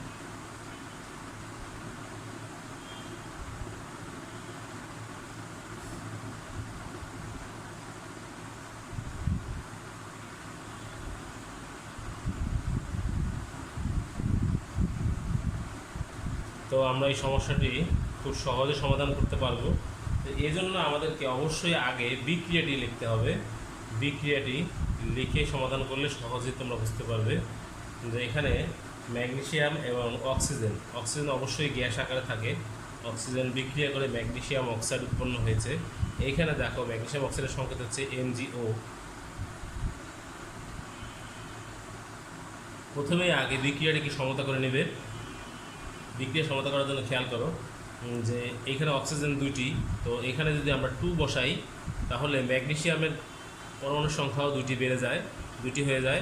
এক্ষেত্রে এখানে একটি 2 বসালে দেখো অ্যাডজাস্ট হয়ে যাবে। এখানে মোট 2টি অক্সিজেন, এখানেও 2টি অক্সিজেন, এখানে 2টি ম্যাগনেসিয়াম পরমাণু, এখানেও দুইটি ম্যাগনেসিয়াম পরমাণু বিক্রিয়াটি সমতা হয়েছে। এই ক্ষেত্রে আমরা দেখব যে কোনটি কত গ্রাম যুক্ত হয়েছে সেটি। এখানে তোমরা সরাসরি অঙ্কের মধ্যেই হিসাব করবে। এখানে ম্যাগনেসিয়ামের ভর হচ্ছে 24, আমরা এখানে 48 গ্রাম, অক্সিজেন 16 × 2 32 গ্রাম, আর এখানে উৎপাদ হিসেবে আমরা পাবো 24 + 16, বাইরে 2 দ্বারা গুণ করবে 40 × 2 = 80। তাহলে বোঝা গেল 48 গ্রাম ম্যাগনেসিয়াম বিক্রিয়া করে 32 গ্রাম অক্সিজেন উৎপাদন করবে 80 গ্রাম ম্যাগনেসিয়াম অক্সাইড। তাহলে আমরা প্রশ্নে যে তথ্যটি দেওয়া আছে সেই তথ্যটি প্রথমে থাকবে, যা নির্ণয় করতে বলা হয়েছে তা পরে থাকবে। অর্থাৎ এখানে ম্যাগনেসিয়াম এবং ম্যাগনেসিয়াম অক্সাইড শব্দ দুটি থাকবে, অক্সিজেন শব্দটির মানটি এখানে থাকবে না। তো এখানে আমরা লিখব 48 গ্রাম ম্যাগনেসিয়াম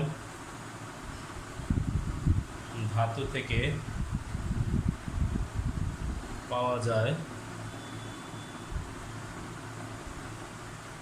80 গ্রাম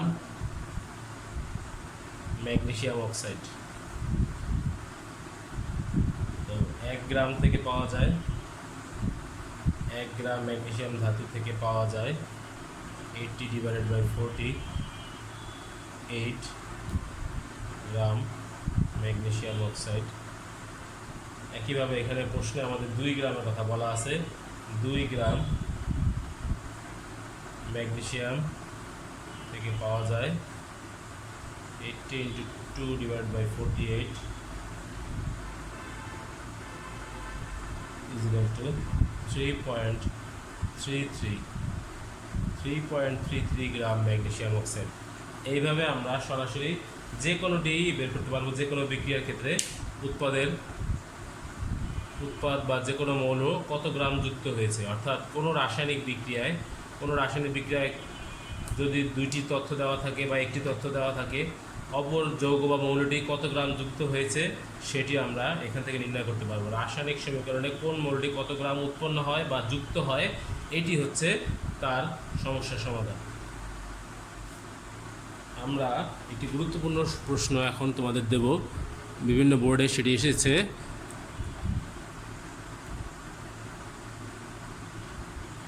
এখানে আমি তোমাদের একটি সমস্যা লিখেছি, দেখো। বিগত বছর ঢাকা বোর্ডের কোনো একটি সালে এই প্রশ্নটি এসেছে। তো এরকম একটি প্রশ্ন তোমাদের মূল বইয়ের অনুশীলনীতেও আছে। প্রশ্নটি হচ্ছে এরকম যে 40.5 গ্রাম ক্যালসিয়াম হাইড্রোজেন কার্বনেট প্রস্তুত করার লক্ষ্যে 25 গ্রাম ক্যালসিয়াম কার্বনেট, 4.5 গ্রাম পানি ও 8 গ্রাম কার্বন ডাইঅক্সাইড মিশ্রিত করা হয়। তো বিক্রিয়াটিতে প্রত্যাশিত উৎপাদ না পাওয়ার যৌক্তিকতা ব্যাখ্যা করো। অর্থাৎ বিক্রিয়াটিতে উৎপাদ যে পরিমাণ হওয়ার কথা ছিল তা হয়নি, তো তার সঠিক কারণ ব্যাখ্যা করতে বলা হয়েছে। তো প্রথমেই তোমাদের এইখান থেকে এই অংশের দিকে মনোযোগ না দিয়ে তোমাদের পূর্বের অঙ্কটি, একটু আগেই যে অঙ্কটি আমরা করেছি সেইটির দিকে একটু মনোযোগ দাও। প্রথমে আগে উৎপাদ কতটুকু নির্ণয় পাওয়া যাবে সেটি আগে নির্ণয় করো। প্রত্যাশিত উৎপাদের পরিমাণ নির্ণয় করতে যদি পারো, তাহলেই উৎপাদ প্রত্যাশিত না হওয়ার যে যৌক্তিক কারণটি তোমরা ধরতে পারবে। প্রথমেই আগে তোমাদের এই জাতীয় উৎপাদের পরিমাণ বা কোনো একটি মৌলের পরিমাণ বা যৌগের পরিমাণ নির্ণয় করতে বলা হলে প্রথমেই উত্তরেই তোমাদের সবার আগে বিক্রিয়াটিকে সমাধান করতে হবে। খেয়াল করো কারা কারা বিক্রিয়া করেছে। এখানে calcium carbonate plus carbon die oxide plus পানি, এরা বিক্রিয়া করেছে। বিক্রিয়া করে দেখো টোটাল যৌগগুলো সব সংযোজন বিক্রিয়ার মাধ্যমে এইখানে একটি যৌগে পরিণত হয়েছে, ক্যালসিয়াম হাইড্রোজেন কার্বনেট। দেখো এখানে সমতা করাই আছে, এইখানে আর নতুন কোনো সমতা করতে হবে না।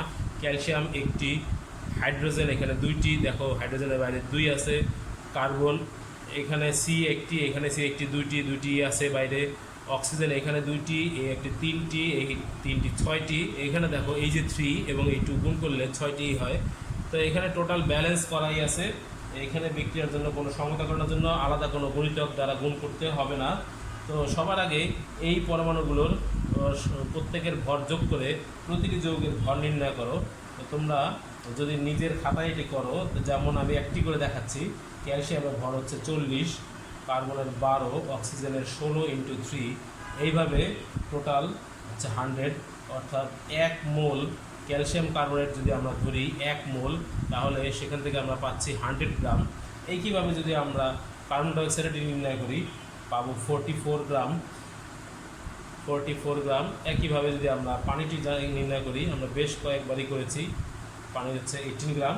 আর এই পাশে যদি আমরা নির্ণয় করি, এখানেও 1 মোলে আমরা পাবো 162 গ্রাম। একইভাবে ক্যালসিয়ামের 40, হাইড্রোজেন 80, কার্বন 1, কার্বন 12, অক্সিজেন 16 × 3, বাইরে ব্র্যাকেটে 2 দ্বারা গুণ করে টোটাল 162 গ্রাম।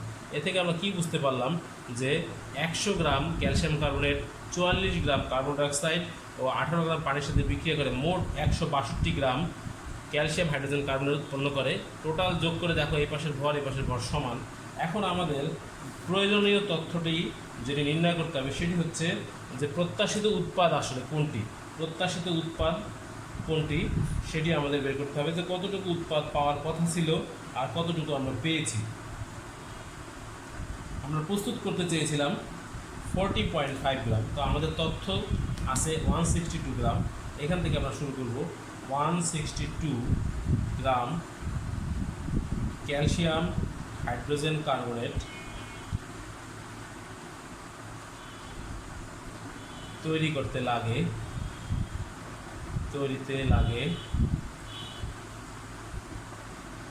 100 গ্রাম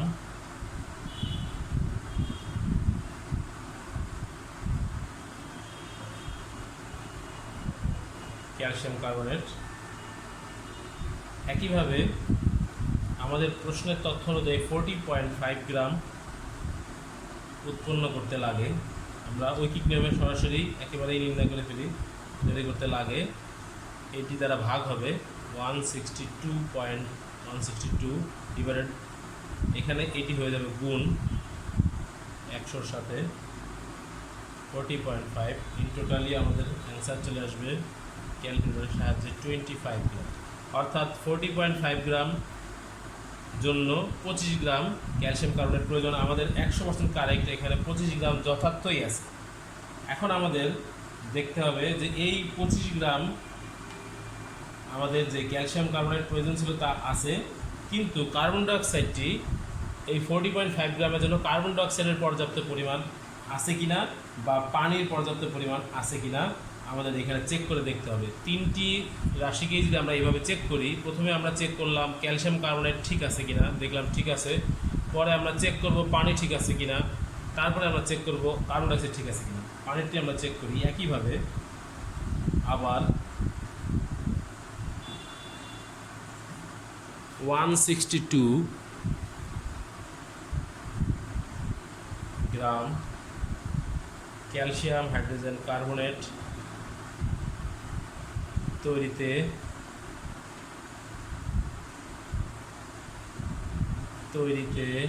লাগে 18 গ্রাম পানি। সুতরাং 40.5 গ্রাম ক্যালসিয়াম কার্বনেট তৈরিতে লাগে ওই একই প্রসেস,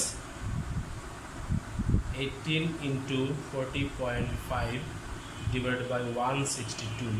অ্যান্সার চলে আসবে ক্যালকুলেটরের সাহায্যে 4.5 গ্রাম। 4.5 গ্রাম পানি লাগে, এটাও যথার্থই আছে, অর্থাৎ দুইটিই কারেক্ট আছে। প্রত্যাশিত উৎপাদ না পাওয়ার তাহলে কারণটি হলো এই সঠিক কার্বন ডাইঅক্সাইড হয়তো নেই। এখন আমরা সেটিকে নির্ণয় করে দেখব একইভাবে। এবং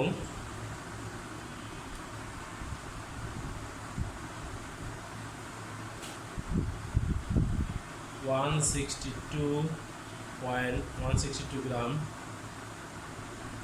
ক্যালসিয়াম হাইড্রোজেন কার্বনেট তৈরিতে লাগে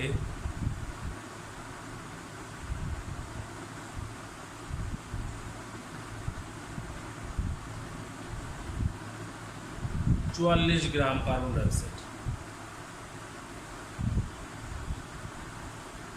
তো 40.5 গ্রাম তৈরিতে লাগে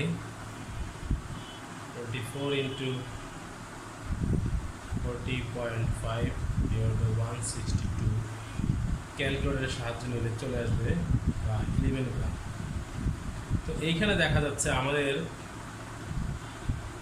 বিক্রিয়কে কার্বন ডাইঅক্সাইড আছে 8 গ্রাম, কিন্তু এখানে আমাদের প্রয়োজন হচ্ছে 11 গ্রাম। তো এটি তোমরা একটি সংক্ষিপ্ত ব্যাখ্যা আকারে লিখবে, আমি ব্যাখ্যাটি বুঝাই বলতেছি কীভাবে লিখবে।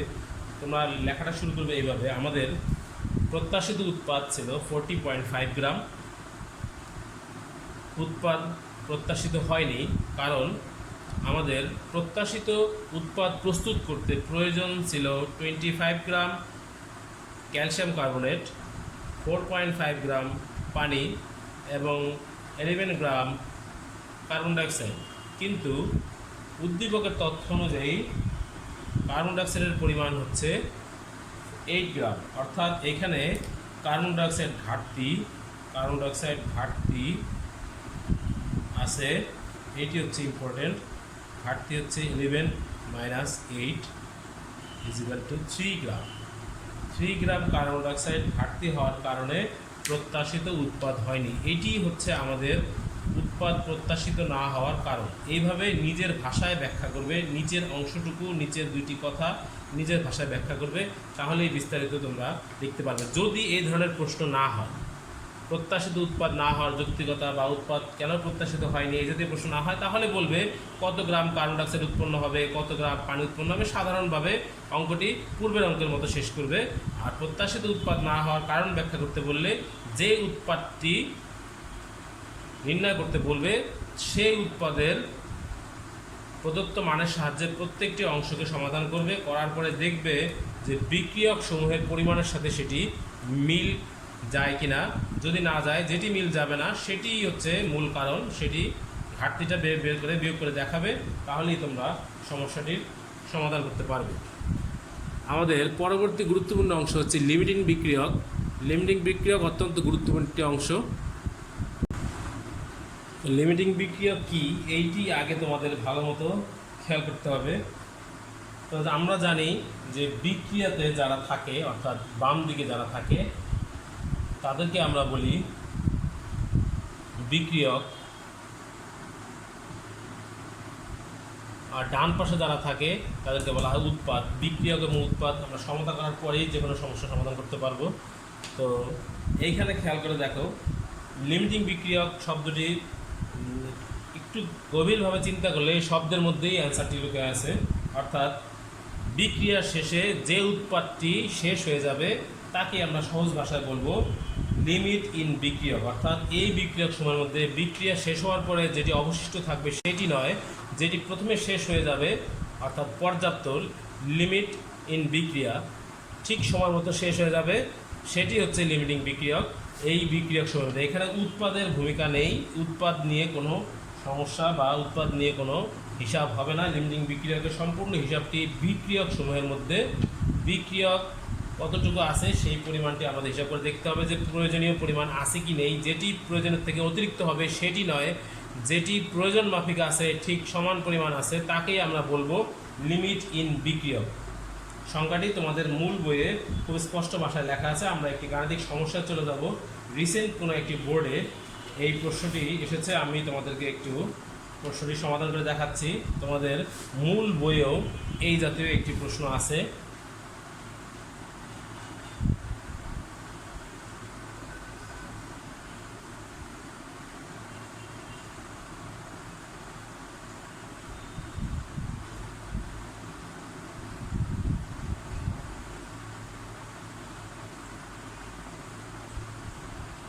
দুইটি পাত্র 25 গ্রাম নাইট্রিক অ্যাসিড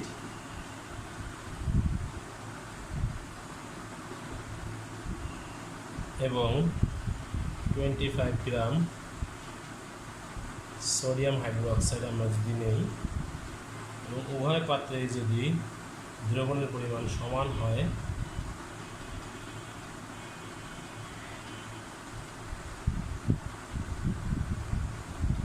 সেই ক্ষেত্রে উপযুক্ত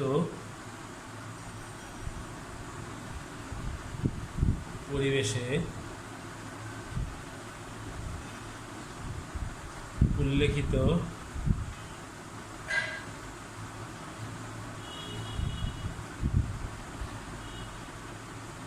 বিক্রিয়ক দুটিকে একত্রে মিশালে কোনটি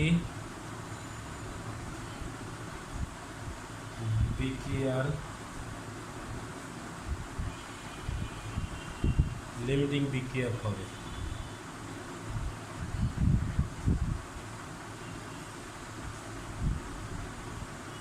বিভিন্ন ভাষায় এই সমস্যাগুলো এসে থাকে এবং অনেক সময় লেখা থাকবে কোন পদার্থটি আগে শেষ হয়ে যাবে নির্ণয় করো, অথবা বিক্রিয়া শেষে কোনটি অবশিষ্ট থাকবে নির্ণয় করো। এই জাতীয় যে কোনো কথা লেখা থাকলেই বুঝতে হবে তোমাকে লিমিটিং বিক্রিয়কের এই সমস্যাটি সমাধান করতে হবে। লিমিটিং বিক্রিয়া যদি প্রশ্নে বলে যে কোন পদার্থটি অবশিষ্ট থাকবে, লিমিটিং বিক্রিয়ক যেটি হবে সেটি বাদ দিয়ে অপর যৌগ বা মৌলটি হচ্ছে বিক্রিয়া শেষে থেকে যাবে। তাই সেই ক্ষেত্রে এই ভালো মতো লিমিটিং বিক্রিয়কের একটি সমস্যার সমাধান যদি শিখতে পারো তাহলে এই জাতীয় যতগুলো প্রশ্নের সমাধান আছে তোমরা করতে পারবে। এখন আসো আমরা সমস্যাটির গভীরে যাই। এখানে কি কি তথ্য আছে একটু ভালো মতো খেয়াল করবো আমরা। প্রথমেই সমস্যার সমাধান শুরুতেই বিক্রিয়াটি সম্পন্ন করে নাও। Nitric acid plus sodium hydroxide বিক্রিয়া করে উৎপন্ন করবে সোডিয়াম নাইট্রেট। এটি একটি প্রতিস্থাপন বিক্রিয়া এবং হাইড্রোজেন এই হাইড্রোক্সাইড মিলে পানি। তো যেহেতু লিমিটিং বিক্রিয়ার অঙ্ক, এখানে উৎপাদের কোনো হিসাব আসবে না, সম্পূর্ণ হিসাবটি হচ্ছে বিক্রিয়ক সমূহের মধ্যে। তো ভালোভাবে খেয়াল করো, এইখানে এটির ভর নির্ণয় করো। ভর নির্ণয় করলে দেখবে হাইড্রোজেনের 1, নাইট্রোজেন 14, অক্সিজেন 16 × 3 63, সোডিয়াম হাইড্রোক্সাইড হচ্ছে 23 + 16 + 1 দ্যাট ইজ 40। এই পাশে আমাদের কিছু লিখতে হবে না। এ থেকে আমরা বুঝতে পারলাম 63 গ্রাম নাইট্রিক অ্যাসিডের সাথে বিক্রিয়া করতে লাগে হচ্ছে 40 গ্রাম সোডিয়াম হাইড্রোক্সাইড। আমরা লিখব 63 গ্রাম নাইট্রিক অ্যাসিড বিক্রিয়া করে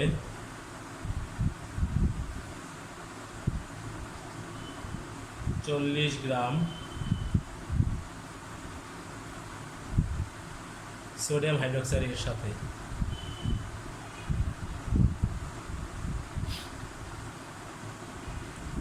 1 গ্রাম নাইট্রিক অ্যাসিড বিক্রিয়া করে 40/63 গ্রাম সোডিয়াম হাইড্রোক্সাইডের সাথে।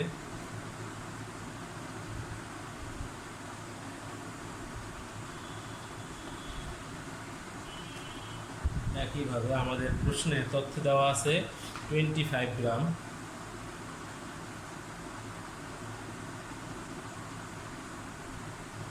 বিক্রিয়া করে 25 × 40 / 63 is equal to 15.87 গ্রাম।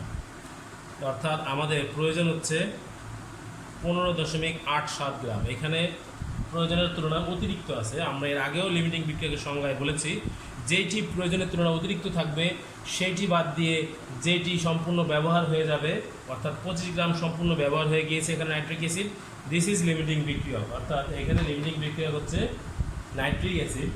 তো ব্যাখ্যাটি এভাবে লিখবে যে দুইটি বিক্রিয়কের মধ্যে, আমি ব্যাখ্যাটি তোমাদের ক্লিয়ার করে দিচ্ছি।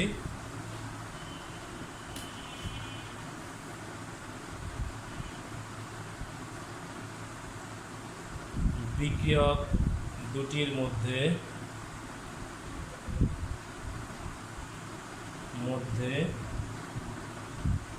সোডিয়াম হাইড্রোক্সাইড অবশিষ্ট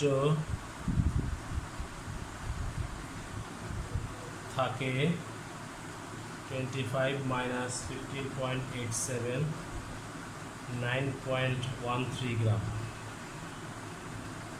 এবং নাইট্রিক অ্যাসিড HNO3 সম্পূর্ণভাবে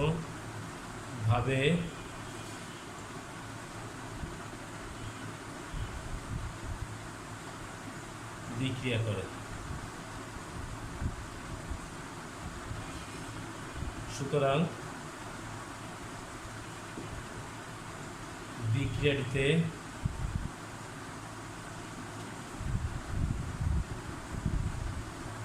HNO3 লিমিটিং বিক্রিয়া। আশা করি তোমরা সম্পূর্ণ সমস্যাটি বুঝতে পেরেছ।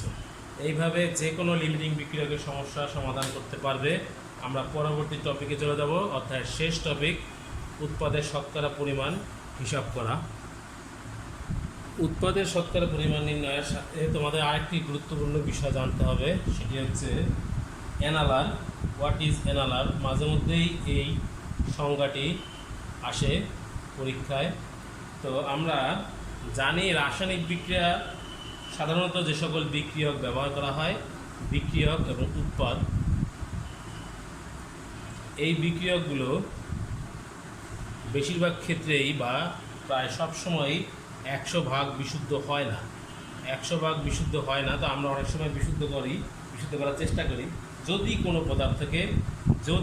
পদার্থকে 99% বিশুদ্ধ করা যায়, এর অধিক না করা যায়, 99%-এর অধিক বিশুদ্ধ করা না যায়, অর্থাৎ কমপক্ষে 99% বিশুদ্ধ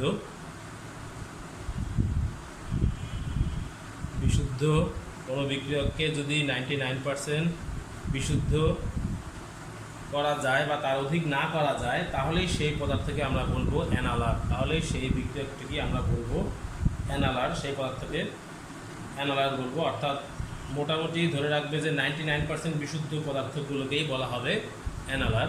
তো বিশুদ্ধ করার জন্য অনেকগুলো পদ্ধতি ব্যবহার করা হয়ে থাকে। ক্রোমাটোগ্রাফি আছে, আংশিক পাতন আছে, পাতন কেলাস সম্পর্কে তোমরা এর আগে বইয়ের শুরুতে শিখেছো। তো এখন আমরা মূল টপিকে চলে যাই। উৎপাদের শতকরা পরিমাণ নির্ণয় কীভাবে করবে, এই জন্য একটি ছোট্ট সূত্র ব্যবহার করতে পারো। তোমাদের মূল বইয়ে এই সূত্রটি ব্যবহার করা হয়েছে, সেটি ব্যবহার করতে পারো। মূল বইয়ের কাজ অংশে বক্সের ভিতরে 135 পেজে একটি অঙ্ক দেওয়া আছে, আমরা সেটি সমাধান করে দেখাচ্ছি। বইটি তোমরা করবে।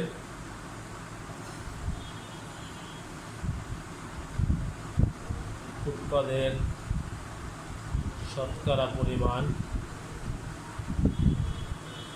নির্ণয়। সূত্রটি হচ্ছে এরকম: বিক্রিয়ায় প্রাপ্ত উৎপাদের পরিমাণ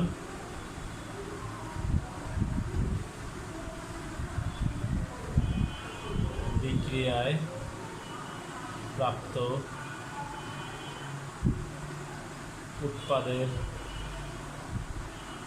পরিমাণ তাকে যদি রাসায়নিক সমীকরণের উৎপাদনের পরিমাণ দ্বারা ভাগ করো, রাসায়নিক সমীকরণ থেকে প্রাপ্ত উৎপাদের পরিমাণ।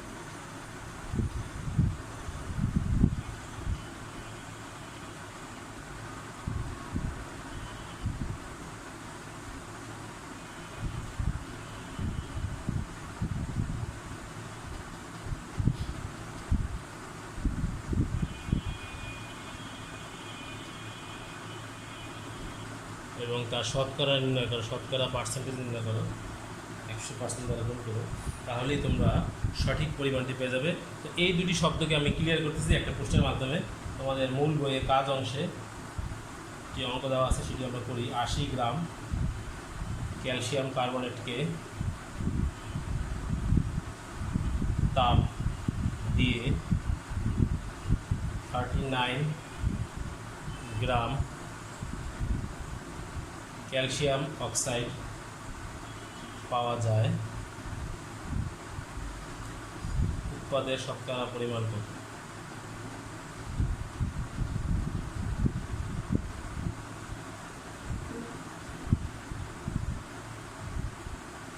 তো এখানে প্রথমেই আগে বিক্রিয়াটি সম্পূর্ণ করে নেবে। আমরা জানি ক্যালসিয়াম কার্বনেটকে তাপ দিলেই ক্যালসিয়াম অক্সাইড ও কার্বন ডাইঅক্সাইড উৎপন্ন হয়। যেহেতু খোলা পাত্রে যদি হয় তাহলে কার্বন অ্যাসিড থাকবে না, উড়ে যাবে, ক্যালসিয়াম অক্সাইড আমরা পাবো। তো এখানে যে তথ্য দেওয়া আছে সেই অনুযায়ী এই দুটির ভর আমাদের নির্ণয় করতে হবে। ক্যালসিয়ামের ভর 40, carbon 12, oxygen 16 into 3, total 48, 50, 60 and 100 gram. Calcium oxide হচ্ছে 40 প্লাস 16, দ্যাট ইজ 56। তো এখান থেকেই তোমরা খুব সহজেই ক্যালকুলেশনটা করতে পারবে। এভাবে লিখবে 100 গ্রাম ক্যালসিয়াম কার্বনেট থেকে, যদি অঙ্ক সাহায্যে ঐকিক নিয়ম ছাড়াও সরাসরি সূত্রের সাহায্যে নির্ণয় করো উৎপাদের শতকরা পরিমাণ, ওই সূত্রটি ব্যবহার করো।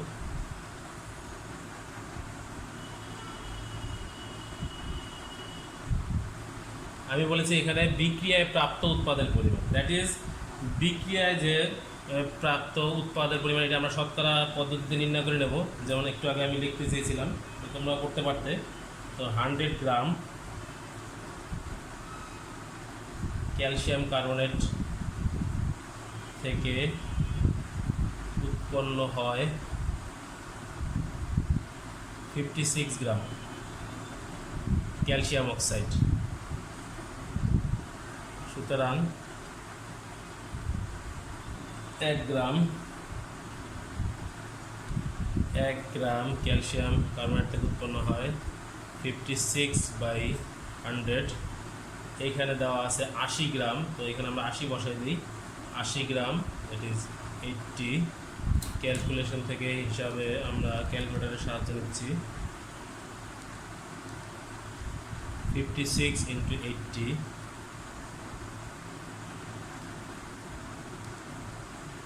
100, that is 44.8 গ্রাম। তো 44.8 গ্রাম এখানে পাওয়ার কথা ছিল। আমাদের প্রয়োজন রাসায়নিক সমীকরণে বিক্রিয়ায় প্রাপ্ত উৎপাদের পরিমাণ হচ্ছে এইটি, আর রাসায়নিক সমীকরণে প্রাপ্ত উৎপাদের পরিমাণ হচ্ছে এই রাসায়নিক বিক্রিয়াটিকে বিশ্লেষণ করে আমরা যে ভরটি পাই সেটি। তো সরাসরি উৎপাদের শতকরা পরিমাণ আমরা সূত্রটি লিখব। উৎপাদের শতকরা পরিমাণ বিক্রিয়ায় প্রাপ্ত উৎপাদের পরিমাণ, এটি উপরে চলে আসবে 44.8 ইন্টু 100% ডিভাইড বাই রাসায়নিক বিক্রিয়া হচ্ছে 56। ক্যালকুলেটরের সাহায্য নিলেই এখন অ্যান্সারটি চলে আসবে।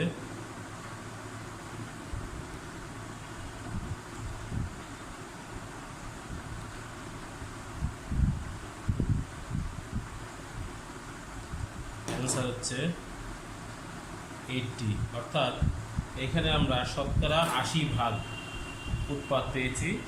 তো এটি নিশ্চয়ই অ্যানালার নয়, বুঝতেই পারছো যে যদি 99% বিশুদ্ধ উৎপাদ আমরা পাই, 99% বিশুদ্ধ উৎপাদ পাই, তাহলেই শুধুমাত্র 99 বা তার অধিক। তো যদি কোনো প্রশ্নে জিজ্ঞেস করে ইহা অ্যানালার কিনা, তো নিশ্চয়ই বুঝতে পারছো এটি অ্যানালার নয়। হ্যাঁ, 99%-এর বেশি উৎপাদ শতকরা ভাগটি উৎপাদটি পাওয়া যেতে হবে, তাহলেই শুধুমাত্র আমরা সেটিকে অ্যানালার বলতে পারবো। তো তোমরা আজকের ক্লাসটি মনোযোগ দিয়ে উপভোগ করবে এবং বারবার রিপিট করে দেখবে। আশা করি এই অধ্যায়ের গাণিতিক সমস্যাগুলো এসএসসি পরীক্ষা আসলে দিতে পারবে এবং স্কুল পরীক্ষাও সমাধান করতে পারবে। তোমাদের নিজস্ব ব্যক্তিগত যে সমস্যাগুলো আছে যে কোনো বিষয়, বিশেষ করে অঙ্ক এবং বিজ্ঞান নবম দশম শিক্ষার্থীদের নোটিশ করে বলছি, যে কোনো অঙ্ক ও বিজ্ঞানের সমস্যাগুলো তোমরা আমার ফেসবুক পেজ স্টাডিজ অন 360 ডিগ্রিতে যদি পোস্ট করো তাহলে অবশ্যই ইনশাল্লাহ আমি চেষ্টা করব সমাধান দেওয়ার। তো সামনে ঈদের শুভেচ্ছা, বন্ধের সময়টি ভালো কাটুক, তোমাদের সহযোগিতা কামনা করছি।